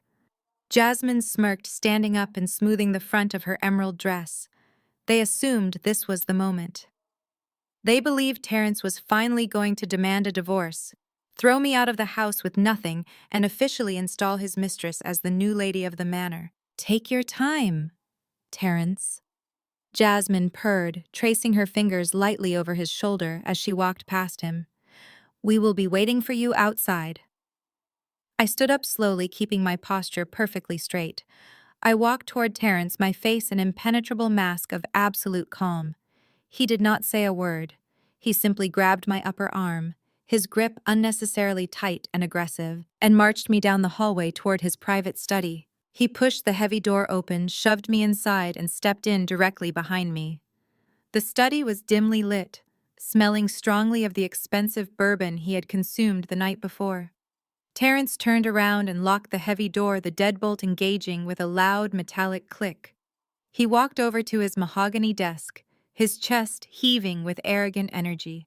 He opened his leather briefcase, his hands moving with frantic predatory purpose. He pulled out a thick manila folder and slammed it down onto the polished surface of the desk. The heavy thud of the thick manila folder hitting the polished wood echoed in the quiet, dimly lit room. Terrence placed both of his hands flat on the desk, leaning forward so that his face was illuminated by the small brass reading lamp. He was trying to project an image of absolute authority, attempting to look like a ruthless corporate titan delivering a final verdict. Instead, he just looked like a man desperately trying to outrun his own lies. "Sit down, Maya," he commanded, his voice dropping an octave to sound more imposing. I remained standing exactly where I was, my posture relaxed but immovable. "I prefer to stand, Terrence. Deliver your message." He scoffed, shaking his head as if my simple refusal to sit was a tragic confirmation of all his complaints. Always stubborn, always fighting for control over the smallest, most insignificant things. "That right there is exactly why we are having this conversation tonight." He tapped his index finger against the manila folder. "I had my attorneys draft these up earlier this week. They are divorce papers, Maya. I am ending this marriage." I looked at the folder, then back up to his face. I said absolutely nothing, forcing him to fill the silence. Men like Terrence abhor silence. They view it as a void that must be filled with the sound of their own voice. "I have outgrown you, Maya," he stated coldly, his chest puffing out beneath his tailored suit. He began to pace behind the desk, slipping into the corporate jargon he used to mask his deep insecurities. "I am on a completely different trajectory now. My wealth, my network, my entire brand is elevating to a tier you simply cannot comprehend. I need a partner who understands the mechanics of building an empire. I need someone who operates at an executive level, someone who brings strategic value to the table." Jasmine understands the vision. She knows how to navigate the circles I am entering. "You are just a mid-level consultant who wants to play it safe. You are a liability to my growth." He paused, clearly waiting for me to shatter. He was waiting for the tears, the screaming, the desperate begging. He wanted me to fall to my knees and plead for my marriage. He wanted the ego boost of watching his wife break down because he was discarding her for a younger, flashier model. I did not even blink. I simply watched him, my face a mask of serene composure. When I offered no reaction, Terrence frowned, clearly unsettled by my absolute stillness. He quickly opened the manila folder and pulled out a stack of legal documents, sliding them across the desk toward me. "I am not an unreasonable man," he continued, his tone adopting a sickeningly generous cadence. "I recognize that you invested time into this relationship, so I have instructed my legal team to construct a very fair settlement agreement. If you sign these papers tonight and agree to an uncontested, expedited divorce, I will write you a check for $50,000. You can walk away free and clear with seed money to start over somewhere else." $50,000. The sheer absurdity of the offer almost made me smile. I spent more than $50,000 on encrypted cloud storage for Vanguard Crisis Management in a single fiscal quarter. He was offering me pennies while secretly drowning in a $2 million predatory loan he had secured by forging my signature. "Do not look at me like that," Terrence snapped, misinterpreting my silence for shock. $50,000 is incredibly generous given the financial reality of our situation. You might think you are entitled to half of this estate, but you have no idea how high-level real estate actually works. This house is heavily mortgaged. The equity is completely tied up in complex corporate structures to fund the Apex expansion. The property is practically underwater. You could not afford to maintain this mortgage on your pathetic salary for a single month. You would lose the house immediately. I am actually doing you a favor by taking the real estate burden off your hands. The blatant aggressive gaslighting was textbook. He was standing in a house I had purchased in cash under a corporate entity I exclusively controlled, and he was boldly telling me the property was drowning in debt. It was drowning in debt solely because he had committed a massive felony to bail out Darius. He was trying to use the very crime he committed against me as leverage to force me into a cheap settlement. He believed I was completely ignorant of my own financial ecosystem. I want this transition to be swift and efficient, Terrence demanded, stepping around the desk and pointing a finger at me. I am giving you exactly 3 days to pack your belongings. You are going to take your clothes, your cheap furniture, and you are going to take your mother with you. Get Vivian out of my master suite.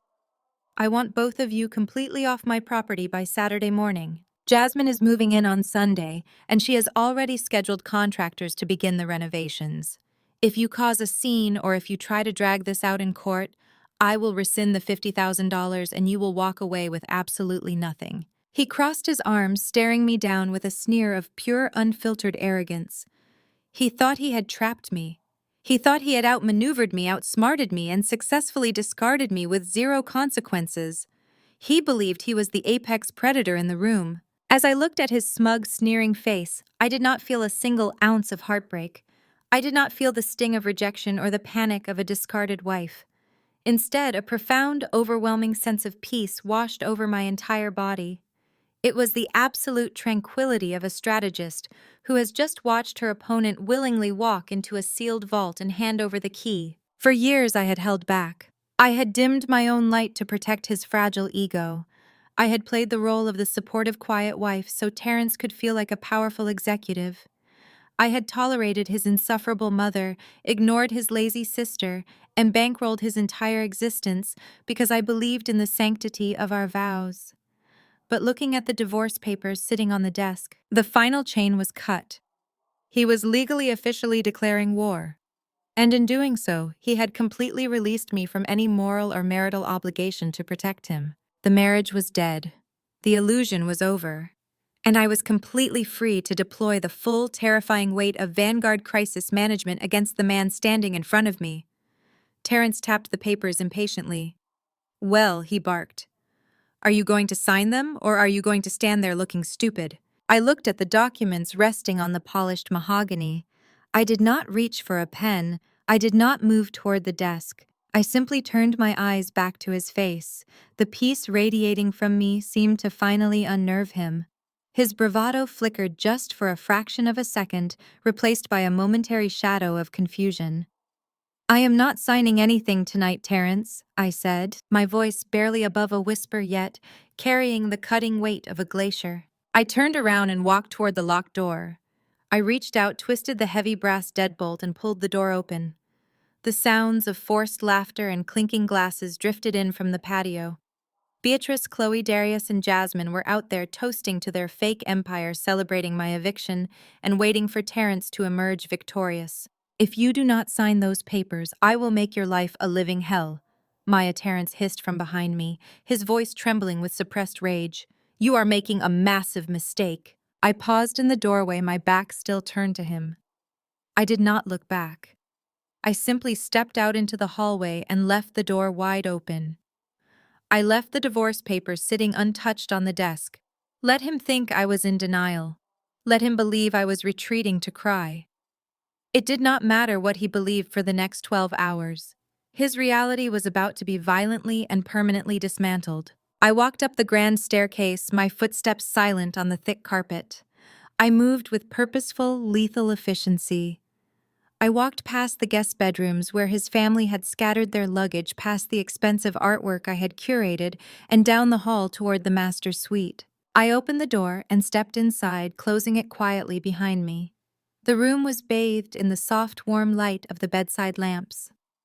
My mother was sitting up in the large king bed, a thick book resting on her lap. She had her reading glasses perched on the bridge of her nose. She looked up as I entered, her sharp eyes instantly scanning my face. She possessed a mother's intuition, honed by decades of working in high-stress medical environments. She could read the shift in my atmospheric pressure before I even spoke a word. Maya, Vivian said softly, setting her book down on the nightstand. She took off her reading glasses, her brow furrowing with genuine concern. I heard the front door earlier. The energy in this house feels completely wrong. What is happening downstairs? I walked over to my large walk-in closet and pulled down two heavy leather overnight bags from the top shelf. I carried them over to the foot of the bed, the brass zippers clinking in the quiet room. I looked at the woman who had sacrificed everything to ensure I could build an empire of my own. She had endured the disrespect of Terrence's family with absolute grace, refusing to compromise her dignity for their petty games. She did not deserve to spend another second in a house poisoned by their presence. I met my mother's worried gaze. My expression was perfectly calm, but my eyes burned with absolute unyielding resolve. "Pack your bags, Mom," I said simply, my voice completely steady. "We're going to a hotel for the night. Tomorrow I end his life." The drive away from the property was executed with the silent precision of a tactical retreat. We left through the private rear garage, slipping into my sleek sedan and pulling out into the crisp evening air. I did not look back at the grand estate I had purchased in cash, nor did I listen for the sound of my husband celebrating my impending eviction with his mistress. I simply navigated the winding suburban roads, leaving the sounds of clinking glasses and fabricated triumphs far behind us. 40 minutes later, the heavy glass doors of the Four Seasons Hotel parted for our arrival. A discreet concierge, intimately familiar with my Vanguard corporate account, immediately escorted us to the penthouse suite I kept on permanent retainer for high-level clients and secure operations. The suite was a sanctuary of sterile, quiet luxury. Floor-to-ceiling windows offered a commanding view of the glittering city skyline. The air smelled of clean linen and expensive cedar, completely devoid of Jasmine's aggressive floral perfume or the cloying stench of Terrence's cheap bourbon. My mother set her leather travel bag down near the entryway and walked slowly into the center of the expansive living room. She looked exhausted, the sudden jarring upheaval draining the color from her face. I guided her toward the plush velvet sofa and poured her a glass of sparkling water from the minibar. Vivian wrapped her hands around the cold glass, her eyes searching my face with deep, palpable maternal concern. She had remained silent during the sudden departure, trusting my judgment entirely, but the anxiety was now radiating from her in waves. "Maya, you have to tell me what is going on," she pleaded, her voice trembling slightly in the quiet room. "You cannot just let him do this to you. You cannot let that man and his dreadful family throw you out of your own house. You built that life. You supported him while he climbed the corporate ladder. You need to hire the most ruthless divorce attorney in this city and fight for your half. Do not let him walk away with the empire." I stood near the expansive window, looking down at the endless grid of city lights below. A laugh bubbled up from the depths of my chest. It was not a sound of hysteria, nor was it a sound of despair. It was a cold, genuine laugh that echoed sharply against the pristine elegance of the penthouse walls. I turned to face my mother, my expression settling into an absolute chilling calm. "I do not want half of his debt, Mom," I said smoothly. "I want his financial soul." Vivian frowned, her confusion deepening into outright bewilderment. "His debt, Maya? He just bragged about securing a $2 million corporate deal. He says the house is mortgaged to the hilt. He says you get a $50,000 payout, and he keeps everything else." I walked over to the heavy glass coffee table and unclasped my briefcase. I pulled out my encrypted tactical laptop, flipping the screen open with a sharp click. The Vanguard Crisis Management logo flashed briefly before my thumbprint bypassed the biometric firewall. It was time to pull back the curtain and show my mother the absolute reality of the battlefield we were standing on. "Terrence does not have an empire, Mom," I stated, my fingers flying across the keyboard to open the encrypted financial dossiers I had compiled. "Terrence has a fragile ego built on a foundation of my money. He told you the house is heavily mortgaged because he took out a massive desperate loan to save Darius from bankruptcy. He needed $2 million of liquid cash to funnel into an offshore account to cover his brother-in-law's completely insolvent logistics company. He did this to protect Beatrice's social standing at her country club luncheons. He leveraged our property to fund their collective delusions." Vivian leaned forward, her eyes widening as the sickness of Terrence's betrayal finally registered. But who would give him a $2 million loan? He does not have the credit or the independent collateral for that kind of corporate lending. How did he secure it? I turned the laptop screen toward her. I brought up a complex, multi-tiered web of corporate shell companies, financial holding groups, and offshore registries. I tapped a specific block on the screen, highlighting a sleek corporate logo. He secured the loan through Apex Corporation, I explained my tone, surgical and precise. Apex is an aggressive high-interest predatory lending firm. They specialize in high-risk corporate bailouts and asset acquisition. Terrence thinks he negotiated a brilliant, secretive deal with a massive financial institution. He thinks he outsmarted his quiet, unsupportive wife by securing independent capital to fund his mistress and his family without my knowledge. I paused, letting the silence hang in the air for a fraction of a second before delivering the killing blow. Apex Corporation is a shadow subsidiary. It is owned, operated, and entirely controlled by Vanguard Crisis Management. I am Apex Corporation Mom. I am the one holding his debt. Vivian stared at the screen, her mouth parting in absolute shock. The realization washed over her features, replacing her maternal anxiety with a profound, terrifying awe. You loaned your own husband the money. I did not loan him anything. I corrected, closing the laptop with a decisive snap. I laid a trap. He eagerly walked right into it, completely blinded by his own arrogance and his desperate need to play the savior for his mother's ego. I reached into my tailored pocket and pulled out my mobile phone. I bypassed the standard contacts list and opened my encrypted communication channel. I dialed the direct line for Arthur Sterling, the lead corporate attorney and chief legal predator at Vanguard. Arthur was a man who spoke entirely in contracts' legal loopholes and financial ruin. He did not sleep. He simply waited for opportunities to dismantle hostile entities. Arthur answered on the first ring. Maya. I assume the dinner party concluded exactly as we projected. It was a spectacular display of absolute delusion, Arthur Ray replied, pacing slowly across the length of the penthouse. He handed me the divorce papers. He offered me a generous $50,000 settlement and gave me exactly 3 days to vacate the premises. He is moving the mistress into the master suite on Sunday. I heard the faint sound of Arthur chuckling on the other end of the line, the dry scraping sound of a shark smelling blood in the water. How incredibly thoughtful of him. I assume we are ready to initiate the default protocols. We are, I confirmed. Walk me through the exact mechanics of the trap, Arthur. I want to hear it out loud before we drop the hammer. Arthur cleared his throat, his voice shifting into a rapid, clinical cadence. Terrence secured the $2 million Apex loan using the primary residence as collateral. The loan contract is loaded with predatory acceleration clauses, which he signed without reading because he was desperate for the cash infusion. However, Terrence does not own the property. The deed is held entirely by your private LLC. In order to use the house as collateral, he had to forge your signature on federal mortgage documents and corporate guarantee forms. Arthur paused, letting the legal reality of the situation settle heavily into the conversation. Forging a signature on a federal financial document for a multi-million-dollar loan constitutes criminal fraud.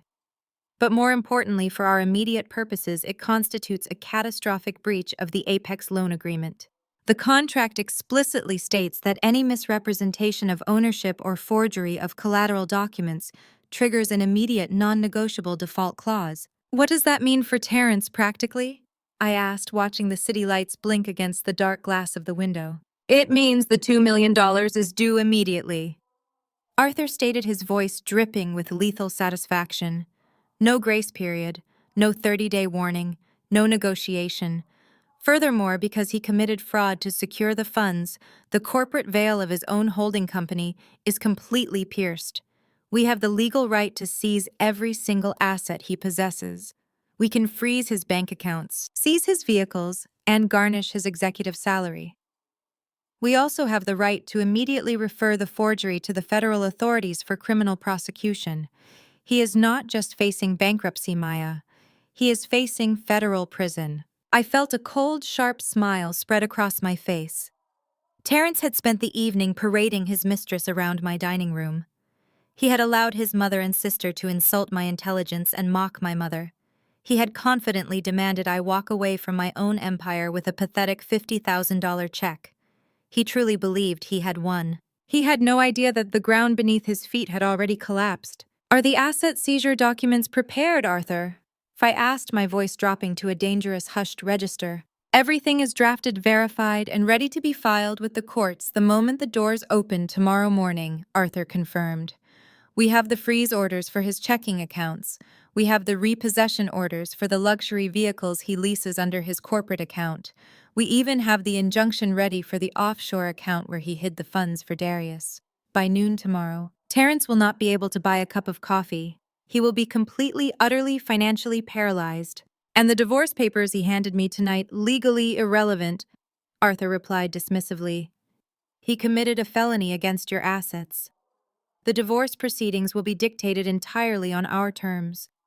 He will leave with nothing but the clothes on his back, and he will be grateful we do not press criminal charges immediately." I looked over at Vivian. She was watching me, her initial panic completely eradicated, replaced by a quiet, fierce pride. She understood now. I was not a victim fleeing my home in the middle of the night. I was a general retreating to a secure command center to launch a devastating airstrike. "File the documents," Arthur Pye commanded, my voice slicing through the quiet air of the penthouse. "Execute the kill shot. Freeze every account. Seize every asset. Lock down the property.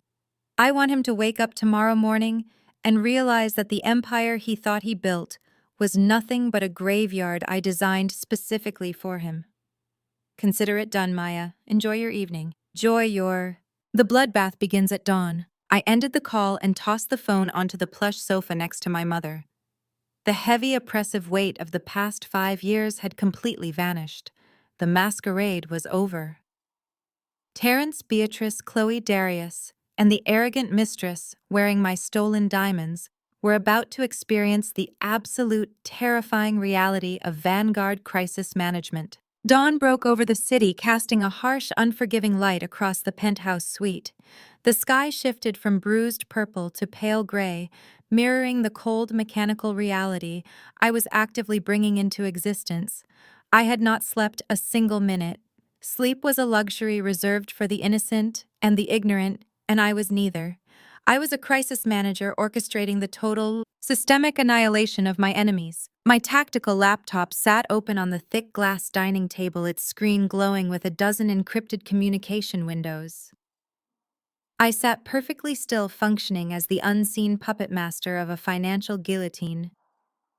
Arthur Sterling and his elite team of forensic accountants at Vanguard Crisis Management had been working tirelessly through the night. They had synchronized the legal filings, the digital locks, and the asset seizures to deploy at the exact moment the financial institutions opened their doors. Vivian emerged from the master bedroom wearing a plush white hotel robe. She poured herself a cup of black coffee from the silver carafe on the kitchen counter and took a seat across from me. She did not speak. She simply watched my fingers fly across the keyboard, witnessing the ruthless efficiency of my true profession firsthand. I was no longer the quiet, accommodating daughter-in-law who absorbed insults to keep the peace. I was the apex predator they had foolishly invited into their home, and I was currently severing their lifelines. At exactly 8 o'clock in the morning, the financial world woke up and my trap snapped completely shut. I initiated a secure video conference with Arthur. He appeared on my screen sitting in his downtown corner office, flanked by 2 senior forensic accountants and a former federal prosecutor I kept on permanent retainer. Arthur adjusted his silk tie, his face an unreadable mask of corporate lethality. "The transmission is live." "Maya," Arthur stated, his voice clipping through the speakers with absolute authority. "We have officially served the default notice to Terrence's corporate entity. Execute the freezes I commanded," leaning forward. It was a beautiful, devastating symphony of digital destruction. Within minutes, the automated systems of Apex Corporation triggered the non-negotiable default clauses. Terrence had used the house as collateral, but he had also foolishly linked his personal and business checking accounts to the loan agreement to ensure smooth automatic payments. He thought he was being responsible and showing good faith to a predatory lender. In reality, he had handed my company the administrative keys to his entire financial existence. I watched the live data feed on my secondary monitor as his account balances flatlined one by one. The holding accounts associated with his corporate name locked down instantly. His personal checking account froze, denying all outgoing transfers. The high-limit corporate credit cards he used to fund Jasmine's luxury apartment, her designer wardrobe, and his extravagant steak dinners were instantaneously suspended. The $2 million debt crashed down onto his ledger, crushing his fabricated net worth into a black hole of insurmountable liability. Notify the offshore banking regulators, I instructed the lead accountant on the screen. Terrence and Darius thought they were incredibly clever moving that money to the Cayman Islands. They were incredibly sloppy. Vanguard tracks hidden digital footprints for breakfast. The accountant nodded, typing a rapid sequence of commands into his terminal. The offshore accounts are officially flagged for suspected money laundering and international wire fraud. The funds are locked in transit by international authorities. Darius cannot access a single dime to save his logistics company. The money is frozen until the federal investigation clears, which will take years. Excellent, I murmured, feeling a deep, resonating satisfaction. We moved to the final, most devastating phase of the morning operation. Freezing the assets was merely a civil maneuver. The real punishment required federal involvement. Terrence had crossed a boundary that could not be uncrossed when he forged my signature on the mortgage documents. Are the criminal referrals prepared? I asked the former federal prosecutor sitting next to Arthur. The prosecutor held up a thick-bound legal dossier, a grim smile playing on his lips.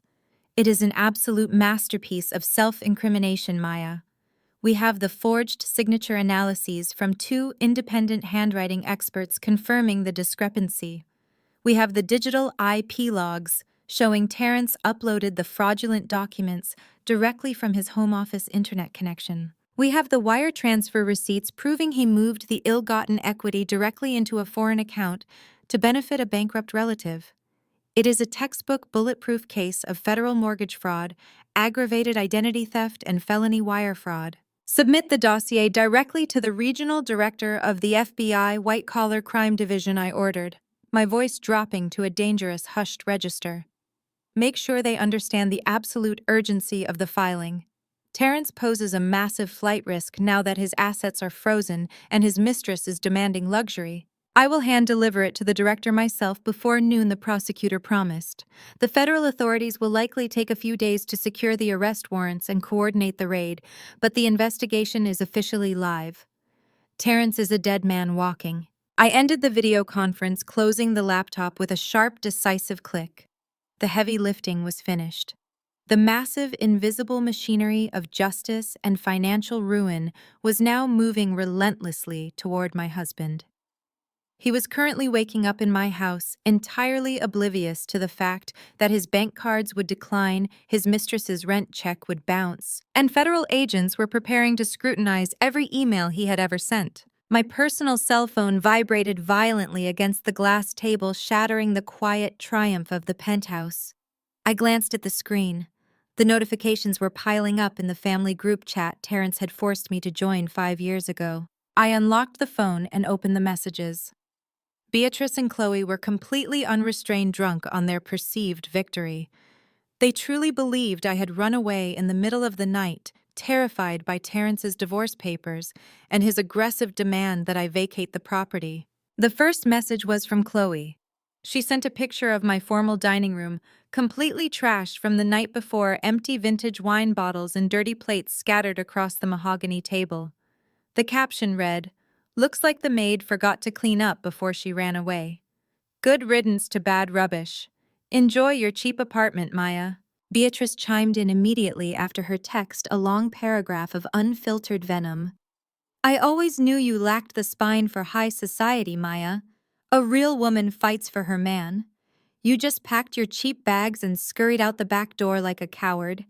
Terrence is finally free to build his empire without your suffocating mediocrity dragging him down. We are throwing a celebration brunch this afternoon. Do not bother coming back for your leftover clothes. A new message popped up accompanied by a short video clip. It was from Jasmine. She had apparently been added to the family group chat this morning, replacing me as the new lady of the house. The video showed her standing in my guest bedroom, ripping a strip of expensive silk wallpaper off the wall with her bare hands. She was laughing loudly, her $25,000 stolen diamond necklace sparkling in the morning light. Just getting a head start on the renovations, Jasmine typed beneath the video. This room is going to be my new walk-in closet. White marble floors and custom shelving. Terrence says I can have whatever I want. Thanks for leaving the keys on the counter, Maya. We will mail you a box of your leftover junk if you provide a forwarding address. I read the messages, slowly absorbing every drop of their venom, every ounce of their monumental arrogance. The dramatic irony was almost too delicious to bear. They were dancing on the deck of the Titanic, bragging about the beautiful view and the luxurious accommodations, completely blind to the fact that the ship was already sinking into the dark, freezing abyss.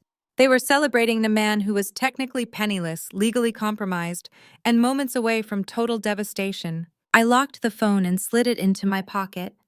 I turned to Vivian, who had been watching my face closely as I read the messages. "Are they gloating?" my mother asked, a knowing, satisfied smirk playing on her lips. "They are redecorating the guest room," I replied, standing up from the glass table. "Jasmine wants white marble floors." Vivian let out a short, sharp laugh, shaking her head at the sheer audacity. What a shame she will not be able to afford the grout. I walked into the master bathroom and changed into a perfectly tailored charcoal gray power suit. It was the armor of a woman who commands boardrooms and destroys corporate threats. I applied my makeup with sharp, aggressive strokes, highlighting the cold, angular features of my face. I strapped my heavy luxury watch to my wrist, the cold metal feeling right against my skin. I was no longer playing the role of the docile, supportive wife. I was stepping back into the house as the executioner. I pulled out my phone and accessed my private concierge application, booking a sleek black car service to wait for us at the hotel entrance. I checked the time on my watch. The metallic hands ticked forward with precise, unstoppable momentum. It had been exactly 23 hours since Terrence and his family had stood in my foyer, disrespecting my mother, insulting my existence, and parading a mistress through my front door. The grace period was officially over. The trap was sprung. There was nothing left to do but watch the walls close in around them. "Grab your coat, Mom," I said, picking up my leather briefcase and walking toward the door. "It is time to go home." The black town car glided through the morning traffic with silent, heavy purpose. I watched the city blur past the tinted windows, my posture rigid, my mind operating with cold mathematical precision. Vivian sat beside me, radiating a quiet, dignified strength. She did not ask questions. She did not fidget. She knew the storm was already in motion, and we were simply arriving to watch the lightning strike. My phone rested in my palm, a sleek conduit to the absolute destruction I had unleashed at dawn. Arthur Sterling had already confirmed the executions. The bank accounts were frozen. The corporate lines of credit were severed. The criminal referrals for federal mortgage fraud were physically in the hands of the authorities. The invisible net had been pulled tight, and the prey was completely oblivious. We pulled into the sweeping, circular driveway of my estate. The morning sun cast a brilliant glare across the manicured lawns and the towering brick facade. Several unfamiliar luxury vehicles were parked haphazardly near the entrance, a glaring testament to Terrence's fabricated wealth. They were cars leased under the very corporate entity I had just legally decimated. They were essentially pumpkins waiting for the clock to strike midnight. I stepped out of the car, adjusting the lapels of my charcoal power suit. I did not bother with the keys. I entered my personal passcode into the biometric lock on the heavy oak double doors, pushing them open to reveal the devastation of my foyer. Muddy footprints tracked across the imported Turkish rugs. Half-empty champagne flutes sat carelessly abandoned on antique console tables. The air was thick with the suffocating scent of Jasmine's floral perfume, mingled with stale cigar smoke and the distinct sour odor of unearned arrogance. I walked through the foyer with Vivian close behind me, our footsteps echoing against the hardwood floors. The sounds of raucous, entirely unearned celebration drew us toward the main living room. I paused at the arched entryway, taking in the grotesque tableau unfolding in my home. It was a scene of absolute, unapologetic disrespect. Terrence was lounging in the center of the custom white leather sectional, his suit jacket discarded on the floor, his tie loosened. Jasmine was sitting squarely on his lap, her arms draped lazily around his neck. She was wearing one of my expensive silk throw blankets wrapped around her shoulders, the stolen $25,000 2-carat diamond still resting against her collarbone. She was giggling loudly at something Terrence had just whispered in her ear, sipping from a crystal flute filled with my vintage reserve champagne. To their left, Darius and Chloe were sprawled across the matching love seat. Darius had his feet propped up on the delicate glass coffee table ash from his cigar, dropping carelessly onto the woven rug below. He was holding forth about logistics and market dominance, completely oblivious to the fact that his offshore account had been permanently frozen by international authorities hours ago. And in the center of it all, presiding over the chaos like a queen on a stolen throne, sat Beatrice. She occupied my favorite wingback reading chair, a fresh mimosa in her hand. She was holding court, lecturing the room about the necessity of ruthless ambition and the burden of carrying dead weight. None of them noticed me immediately. They were too deeply intoxicated by their own fabricated success. They were drowning in the delusion of their own grandeur, celebrating a financial victory that had actually triggered their absolute ruin. Well, look what the cat dragged back in, Beatrice suddenly announced, her voice slicing through the laughter like a rusty blade. The room fell silent. The obnoxious chatter evaporated instantly. Terrence stopped whispering. Jasmine turned her head, a slow, mocking smile spreading across her face as she remained comfortably perched on my husband's lap. Chloe rolled her eyes and took a long sip of her drink, while Darius let out a loud, theatrical sigh of annoyance, brushing ash onto the floor. Beatrice stood up, smoothing the front of her gaudy morning robe. She looked at me, then at Vivian, her face contorting into a sneer of pure, unfiltered contempt. I thought we made it abundantly clear that your presence was no longer required here, Maya. Did you forget your cheap luggage? Or did you come back to beg Terrence for a better settlement? Because I can assure you, the charity window has officially closed. We are moving forward with executive vision now. Terrence shifted slightly, wrapping his arm tighter around Jasmine's waist. He looked at me with a mixture of pity and supreme irritation, entirely convinced of his own untouchable supremacy. I gave you 3 days, Maya, he said, his voice dripping with executive condescension.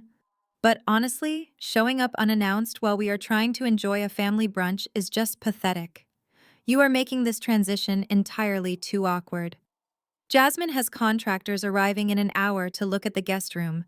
You need to gather whatever leftover junk you left upstairs and leave, now. I do not have the patience for an emotional scene. Jasmine let out a soft, breathy laugh, leaning her head against Terrence's chest.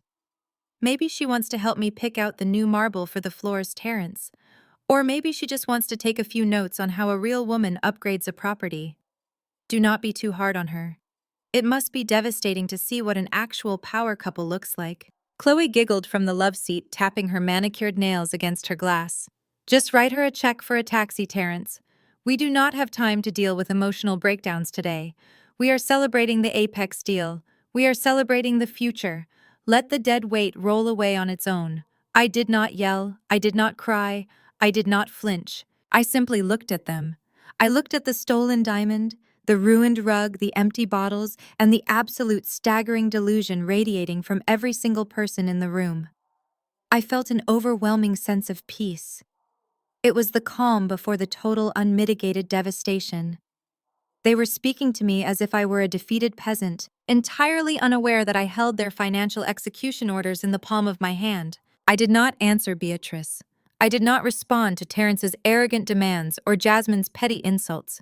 I completely ignored their existence. I walked straight past the living room, my heels clicking methodically against the floor, and entered the expansive chef's kitchen. Vivian followed silently at my side. The kitchen was just as disastrous as the living room. Dirty plates were piled high in the copper sink. Leftover food was crusting on the expensive marble countertops. I walked to the kitchen island completely unfazed by the mess.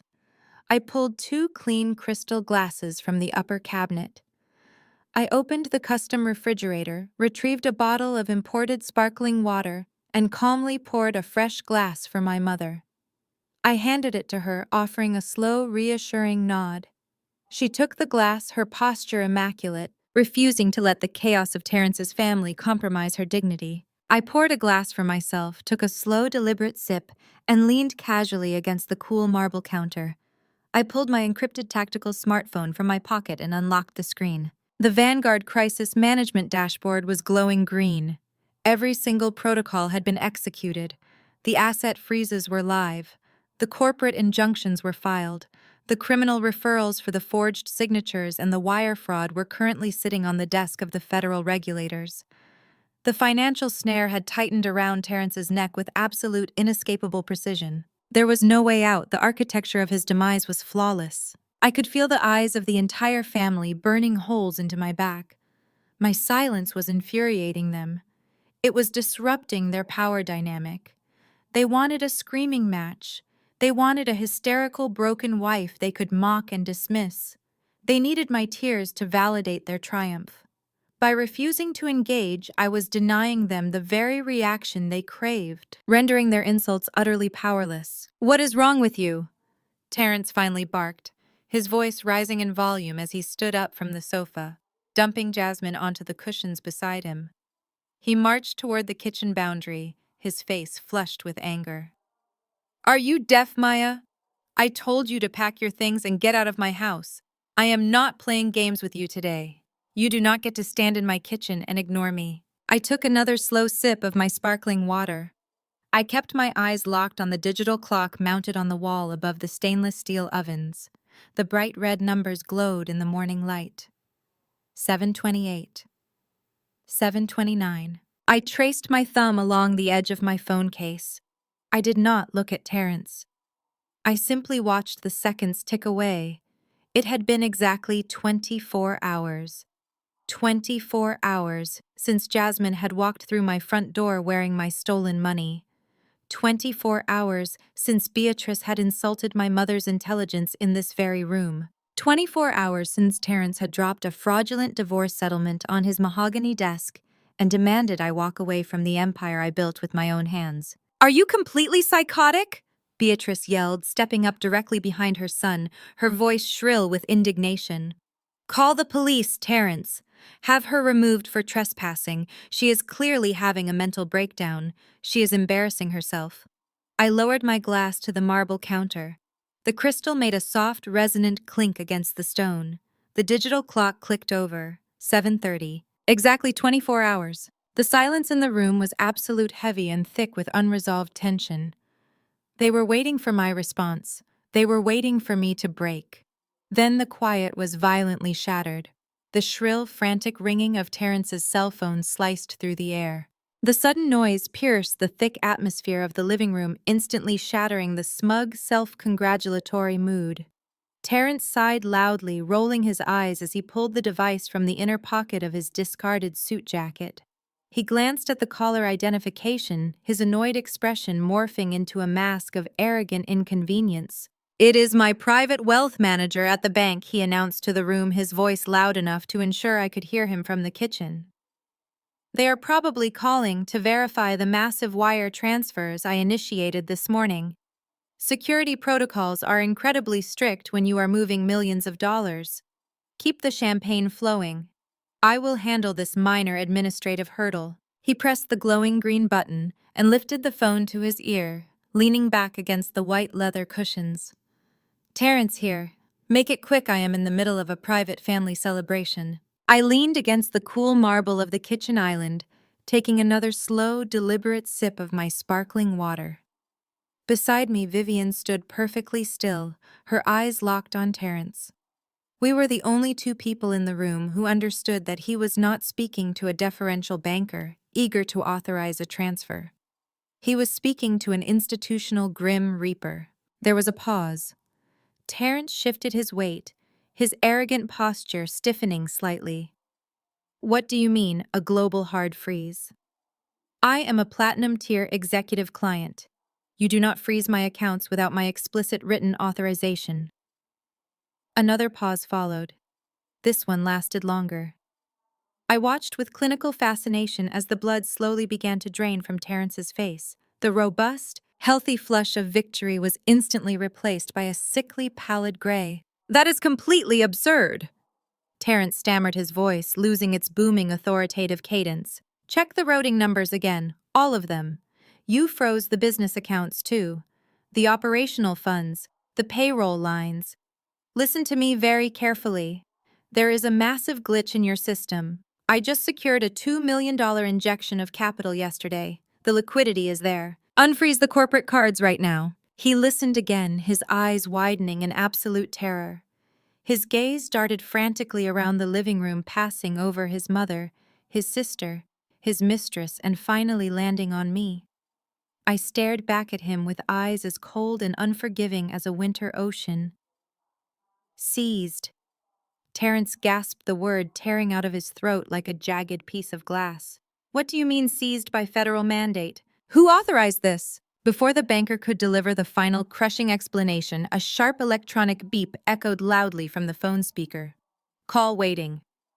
Terrence pulled the phone away from his face, his hands trembling so violently he almost dropped the device. He stared at the screen, his pupils dilated with raw, unfiltered panic. "It is the legal department from Apex Corporation," he whispered, his voice cracking into a high, reedy pitch. He looked at Darius, seeking some form of masculine reassurance, but Darius was suddenly sitting very upright, his own face tight with confusion. "Answer it," Darius commanded, his cigar hovering inches from his mouth. "Tell them to fix whatever administrative hold is stopping the funds." Terrence tapped the screen, switching the call over with a frantic, desperate jab of his thumb. He brought the phone back to his ear, his breathing ragged and shallow. "This is Terrence. Someone at your firm has made a catastrophic error. My bank is telling me my accounts are locked down. Fix this immediately, or I am taking my portfolio to a competing lender." I did not need to hear the voice on the other end of the line to know exactly what Arthur Sterling's legal team was telling him. They were speaking with the brutal, emotionless efficiency of an execution squad. They were reciting the exact legal terminology of his demise. They were informing him of the non-negotiable default clause. They were confirming the forensic discovery of the forged signatures on the property deed. They were officially notifying him of the immediate total seizure of his entire financial ecosystem due to felony fraud. Terrence stopped breathing. His jaw went slack, hanging open in a grotesque mask of absolute shock. The arrogant corporate titan vanished entirely, replaced by a terrified, cornered animal. "Fraud." Terrence choked out, his voice barely a whisper. "I did not commit fraud. The house is mine. The assets are mine. You cannot accelerate the loan. You cannot refer this to federal authorities." "I'm a respected executive." The response he received clearly offered zero comfort and zero negotiation. The Apex legal team was merely reading a formal notification of execution. The call ended with a sharp, definitive click that echoed through the silent living room. Terrence lowered the phone slowly. His hand was shaking with such violent, uncontrollable tremors that the device slipped from his fingers, clattering onto the hardwood floor. He looked down at his left hand. He was still holding the delicate crystal champagne flute, filled with my expensive vintage reserve. His fingers lost all strength. The glass slipped from his grasp.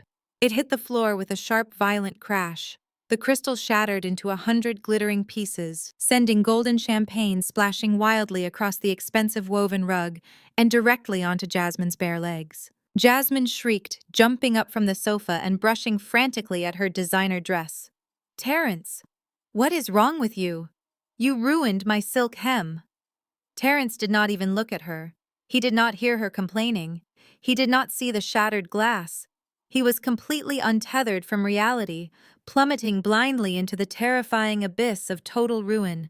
He stumbled backward, his highly polished dress shoes slipping slightly on the spilled champagne. He retreated away from the sofa, backing out of the living room and into the grand foyer. He began to pace back and forth across the Turkish rugs, his hands grabbing fistfuls of his own hair. His chest heaved with great gasping breaths as the full weight of the catastrophe crushed his chest. He had forged federal documents. He had stolen money. He was entirely bankrupt, and federal agents were actively preparing to raid his life. "No, that's impossible! You can't do this!" Terrence screamed at the top of his lungs, his voice echoing violently off the high vaulted ceilings of the foyer. The scream was a primal, gut-wrenching sound of absolute devastation.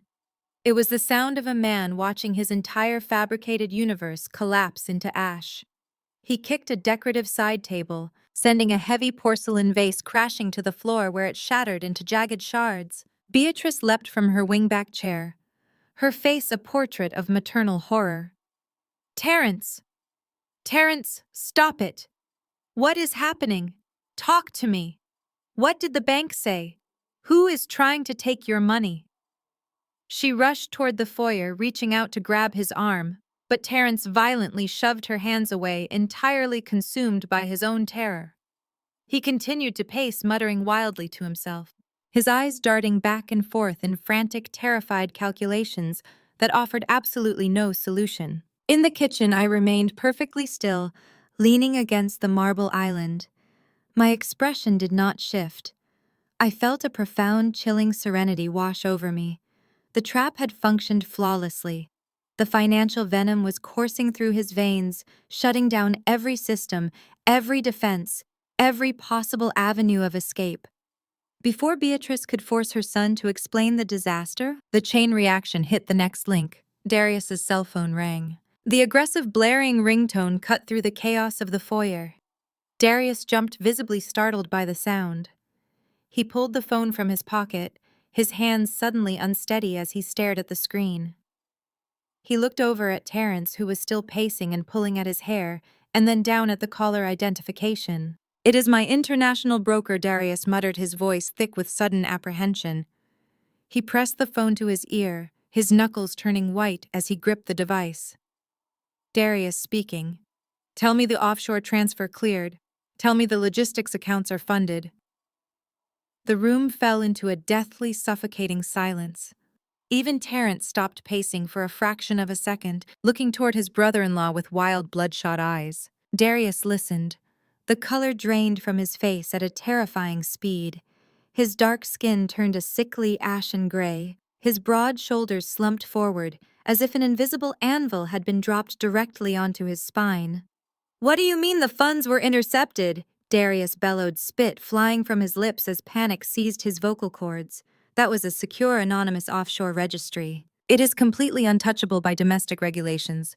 You promised me absolute security." He listened again, his eyes widening until the whites showed all the way around. The cigar dropped from his fingers, tumbling onto the rug where it began to burn a slow black hole into the expensive fibers. "Federal authorities..." Darius gasped, his voice barely a squeak. "Clawed back." "What do you mean, clawed back?" "That money was my lifeline. The creditors are filing for liquidation on Monday morning. If that money is gone, my company is dead. I am dead. You have to reroute the funds. You have to fix this." The response from his broker was apparently final.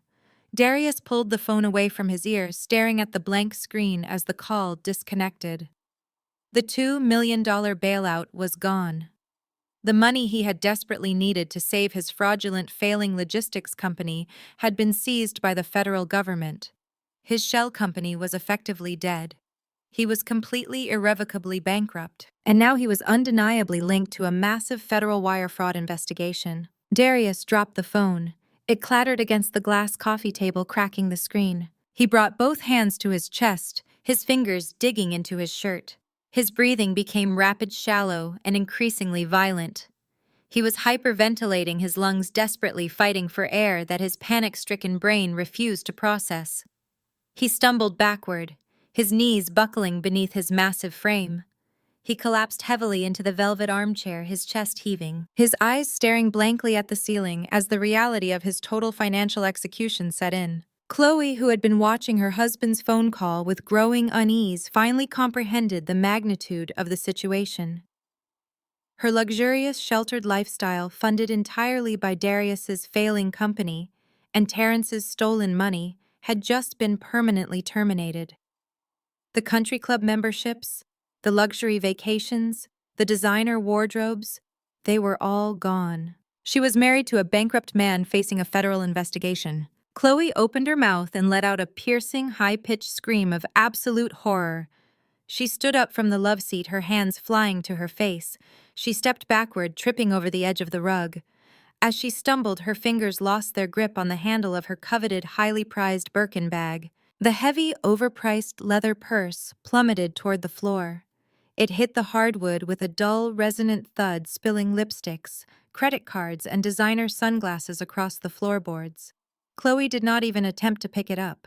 She just stood there, screaming hysterically, pointing at her husband as he continued to gasp for air in the armchair. Jasmine stood frozen in the center of the living room, her expensive dress soaked in champagne, her eyes darting between the screaming sister, the hyperventilating brother-in-law, and the frantic pacing man she had thought was her golden ticket to high society.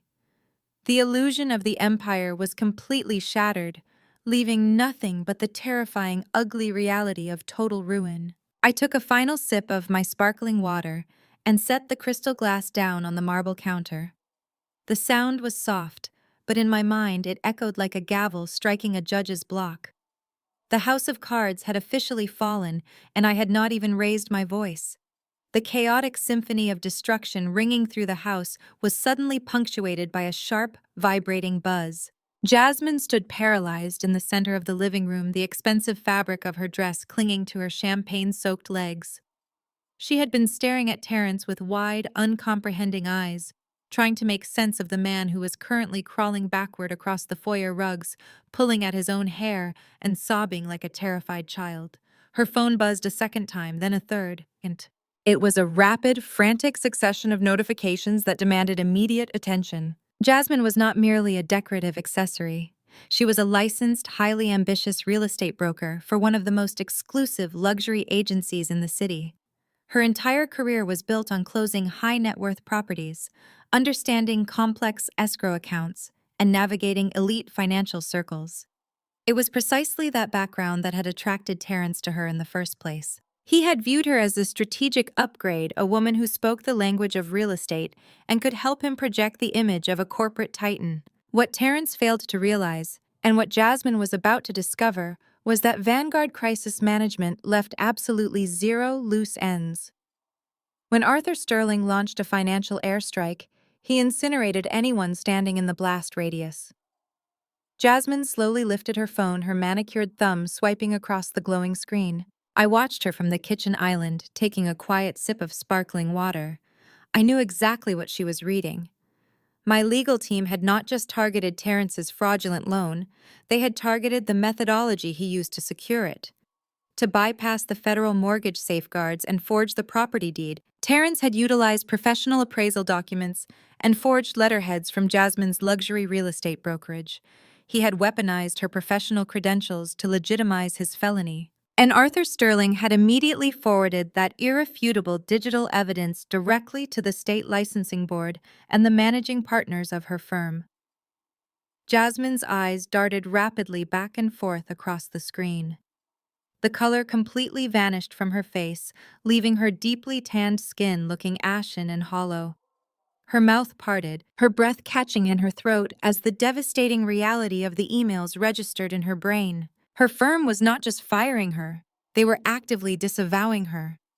The email from her managing broker informed her that she was terminated effectively immediately, her desk was being cleared by corporate security, and she was permanently banned from the premises. The second email was infinitely worse. It was an expedited notice from the State Real Estate Commission. Her broker's license was suspended pending an immediate federal review for her suspected role in a multi-million-dollar conspiracy to commit mortgage fraud. She was not just losing her job. She was facing the absolute destruction of her professional reputation and a very real, very imminent threat of federal prison time. Jasmine looked up from her phone. She looked at Darius, who was still hyperventilating in the armchair, his chest heaving, as Chloe wailed hysterically beside him.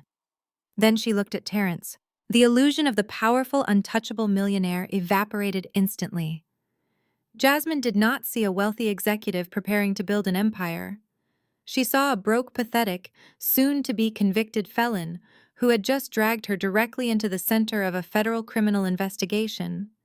She had risked her entire life to be the mistress of a king, only to discover the crown was made of painted cardboard and stolen credit cards. "You lied to me," Jasmine whispered, her voice trembling with a mixture of shock and rapidly escalating fury. Terrence stopped pulling at his hair. He looked up at her from the floor of the foyer, his face streaked with tears and sweat. "Jasmine, baby, please," he stammered, his voice pathetic and weak. "I can fix this. It is just a misunderstanding with the bank. I just need to make a few calls." "You lied to me," Jasmine screamed, the sheer volume of her voice silencing Chloe's hysterical sobbing. "You told me this house was yours. You told me the Apex Capital was clean. You used my agency's proprietary appraisal forms to forge a collateral deed. You forged federal documents, Terrence." Beatrice whipped her head around, staring at the younger woman in absolute horror. "Forged." Beatrice gasped, her hand flying to her chest. "Terrence, what is she talking about?" Jasmine ignored the older woman completely, her furious gaze locked entirely on the pathetic man cowering on the rug. "The state licensing board just suspended my broker credentials," she yelled, taking a menacing step toward him. "The feds are reviewing my files. I am facing a conspiracy charge because of you. You are not a millionaire. You are a broke, desperate fraud. You dragged me into a felony." Terrence raised his hands, desperately trying to calm her down. "Jasmine, listen to me. We are a team. We are going to build an empire together. I will hire lawyers. We will fight this. Just calm down." "I am not building anything with you." Jasmine snarled, her upper lip curling in absolute disgust. "You are going to prison. And I am not going down with a pathetic lying loser." She reached up to her neck, her fingers wrapping violently around the heavy diamond necklace resting against her collarbone. The $25,000 piece of jewelry that Terrence had purchased with my stolen equity, the symbol of his fabricated wealth. Jasmine yanked her hand forward. The heavy gold clasp snapped with a sharp, violent sound. She held the glittering diamonds in her fist for a fraction of a second before hurling them directly at Terrence. The heavy necklace struck him square in the chest, the diamonds scratching against his cheek before clattering onto the hardwood floor. "Do not ever contact me again," Jasmine hissed, stepping over the shattered remains of the champagne glass. "If your lawyers call me, I am giving the federal investigators everything I have on you. Burn in hell, Terrence." She did not look back. She marched toward the front door, grabbed the handle and yanked it open. She stepped out into the crisp morning air, running down the porch steps and sprinting toward her car. She left the heavy oak door standing wide open. Seconds later, the screech of tires echoed down the driveway as she sped away, fleeing the catastrophic wreckage of the life she thought she had secured. Terrence remained on his knees, staring blankly at the open door. The golden boy of the family, the arrogant executive who had confidently handed me divorce papers less than 12 hours ago, was completely broken. He had lost his money, his career, his mistress, and his freedom in a matter of minutes. Beatrice stood frozen in the center of the living room. Her aristocratic, condescending mask had completely melted away. The reality of the situation was crashing down upon her shoulders with suffocating weight. Her son was not a wealthy titan of industry. Her son was a criminal. The luxury lifestyle she had so desperately craved, the lifestyle she had relentlessly mocked me for supposedly holding back, was entirely fraudulent. She looked at Darius, who was still gasping for air, clutching his chest as his own financial ruin set in. She looked at Chloe, who was weeping uncontrollably on the floor next to her ruined Birkin bag. Finally, Beatrice turned her head and looked toward the kitchen. She looked at me. I was still leaning casually against the cool marble of the kitchen island. I had not moved a single inch. I was watching the total systemic collapse of her family with the detached clinical interest of a scientist observing a chemical reaction in a petri dish.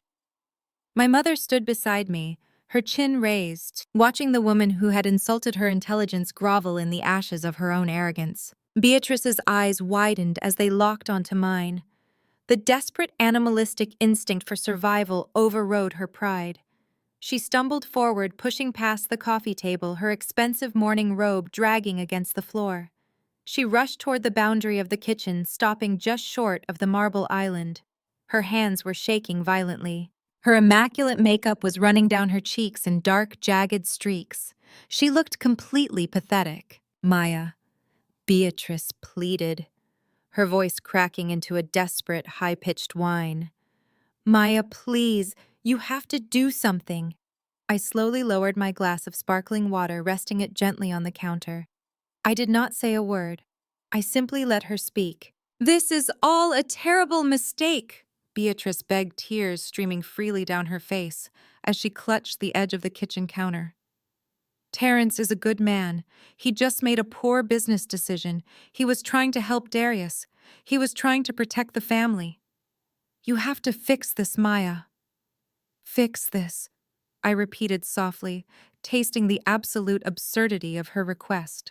Yes, Beatrice cried, her voice growing increasingly hysterical. You work for Vanguard. You handle crisis management. You have connections with bankers and corporate regulators. You know how these high-level financial institutions operate. Call them, Maya. Call your contacts. Tell them it was a misunderstanding. Tell them to unfreeze the accounts before the federal agents get involved. You have to save him. I looked at the woman who had spent 5 years treating me like a disposable servant. The woman who had actively encouraged her son to bring his mistress into my home. The woman who had sneered at me less than an hour ago, demanding I pack my cheap bags and leave her son to his glorious future. He is your husband. Maya. Beatrice sobbed, entirely oblivious to the blistering hypocrisy of her own words. You took vows. You promised to stand by him. You cannot just stand there and watch his life be destroyed. You are his wife. You have to protect him. Fix this. I am begging you. Save your husband. I stared at her tear-streaked, desperate face. I did not feel a single ounce of pity. I felt nothing but cold, absolute justice. I pushed myself off the marble counter. I walked slowly around the kitchen island, my heels clicking sharply against the hardwood floor. I stepped out of the kitchen and walked directly past Beatrice. I did not even look at her as I passed. I left her standing at the counter, sobbing and begging the empty air. I walked into the center of the living room, stepping carefully over the shattered glass of the champagne flute. The air was still thick with the smell of expensive alcohol and impending doom. I walked to the edge of the foyer, stopping just a few feet away from where Terrence was still kneeling on the rug. I slowly bent down. My fingers brushed against the plush Turkish rug as I reached for the heavy, glittering object Jasmine had thrown at his chest. I picked up the diamond necklace. The $25,000 stones caught the morning light streaming through the open front door, flashing with cold, brilliant fire. I held the heavy gold chain in my hand, running my thumb over the broken clasp. It was a beautiful piece of jewelry, purchased entirely with funds stolen from my private holding company. I stood back up, holding the diamonds loosely in my grip. Terrence slowly lifted his head. His eyes were bloodshot, his face pale and slick with cold sweat. He looked up at me from his knees. He looked at the diamond necklace in my hand, and then he looked into my eyes. I was not crying. I was not hysterical. I was not the broken, discarded wife he had envisioned. My expression was perfectly, chillingly calm. Terrence stared at my face. He stared at the absolute stillness of my posture. His mind, desperately searching for answers in the wreckage of his life, began to process the anomalies of the morning. He remembered my utter lack of surprise when he handed me the divorce papers.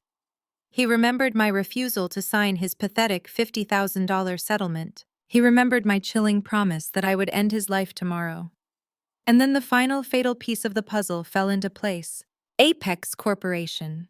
The shadowy, aggressive lending firm that had so eagerly approved his fraudulent $2 million loan without extensive background checks.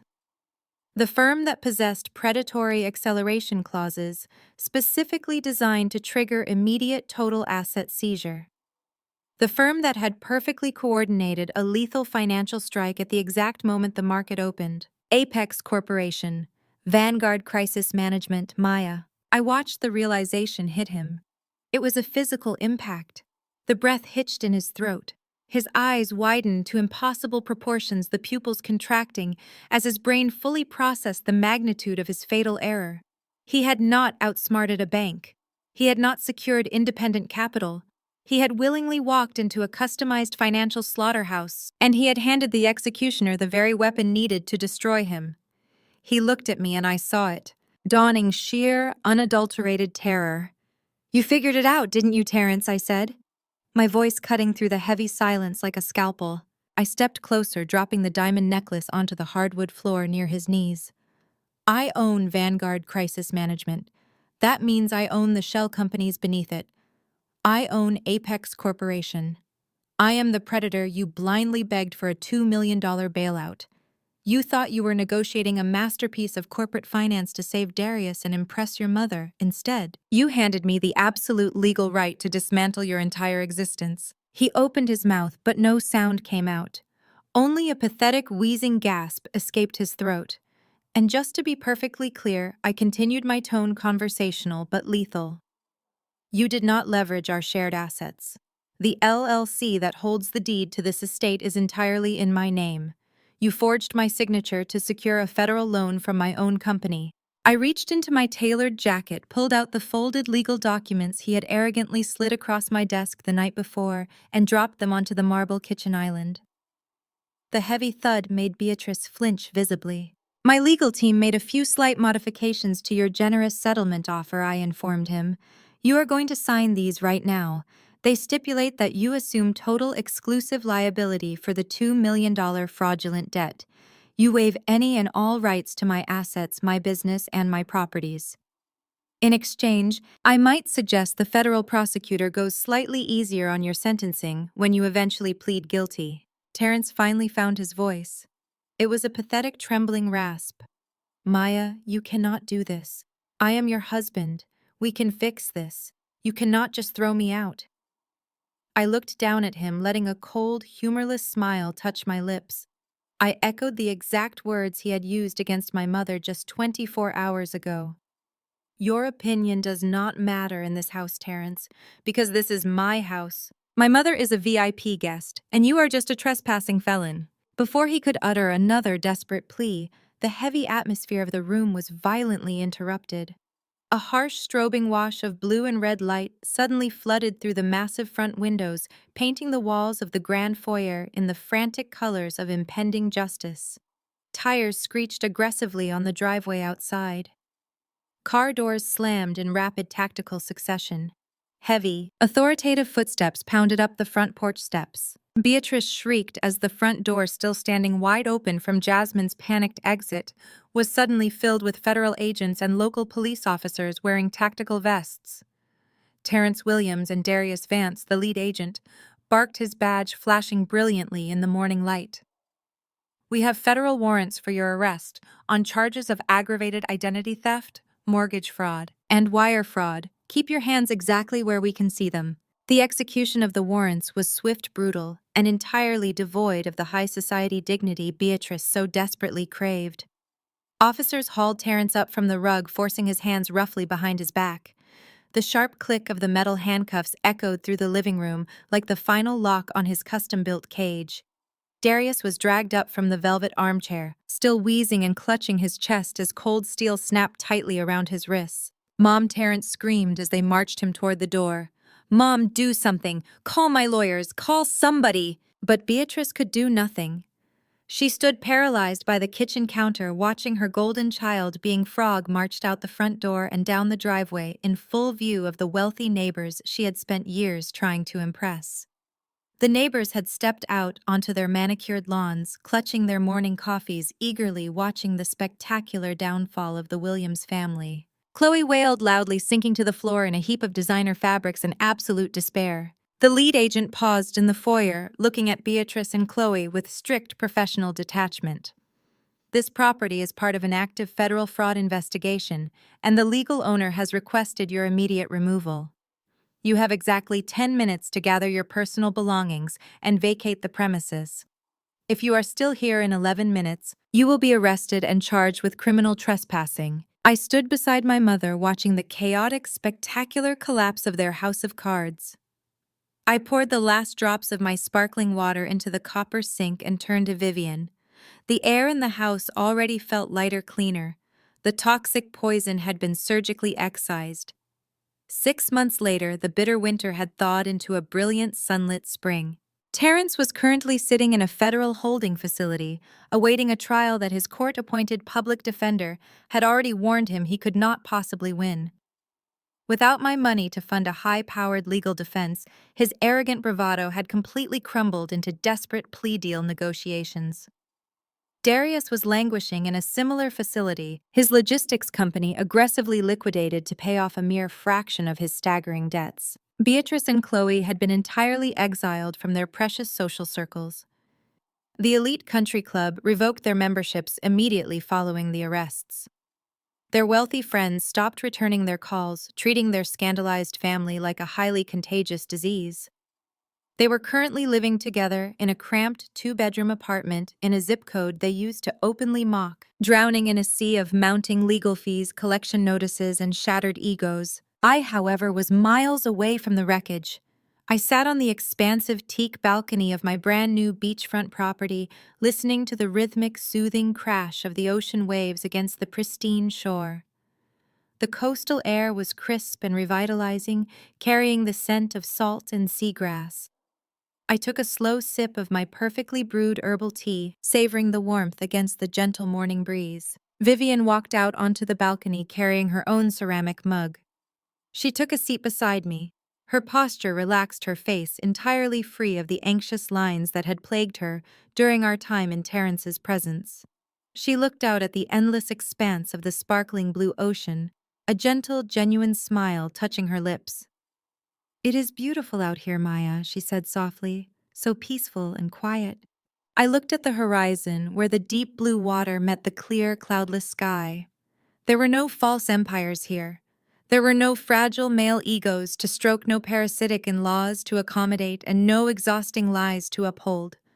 I had systematically destroyed the cancer that had infected my life, and from the ashes, I had built a fortress of absolute tranquility. "It is exactly what we deserve, Mom," I replied, my voice steady, confident, and deeply content. I took another sip of my tea, feeling the warm morning sun on my face. The storm was over. My peace, my empire, and my boundaries were finally and permanently completely unbreakable.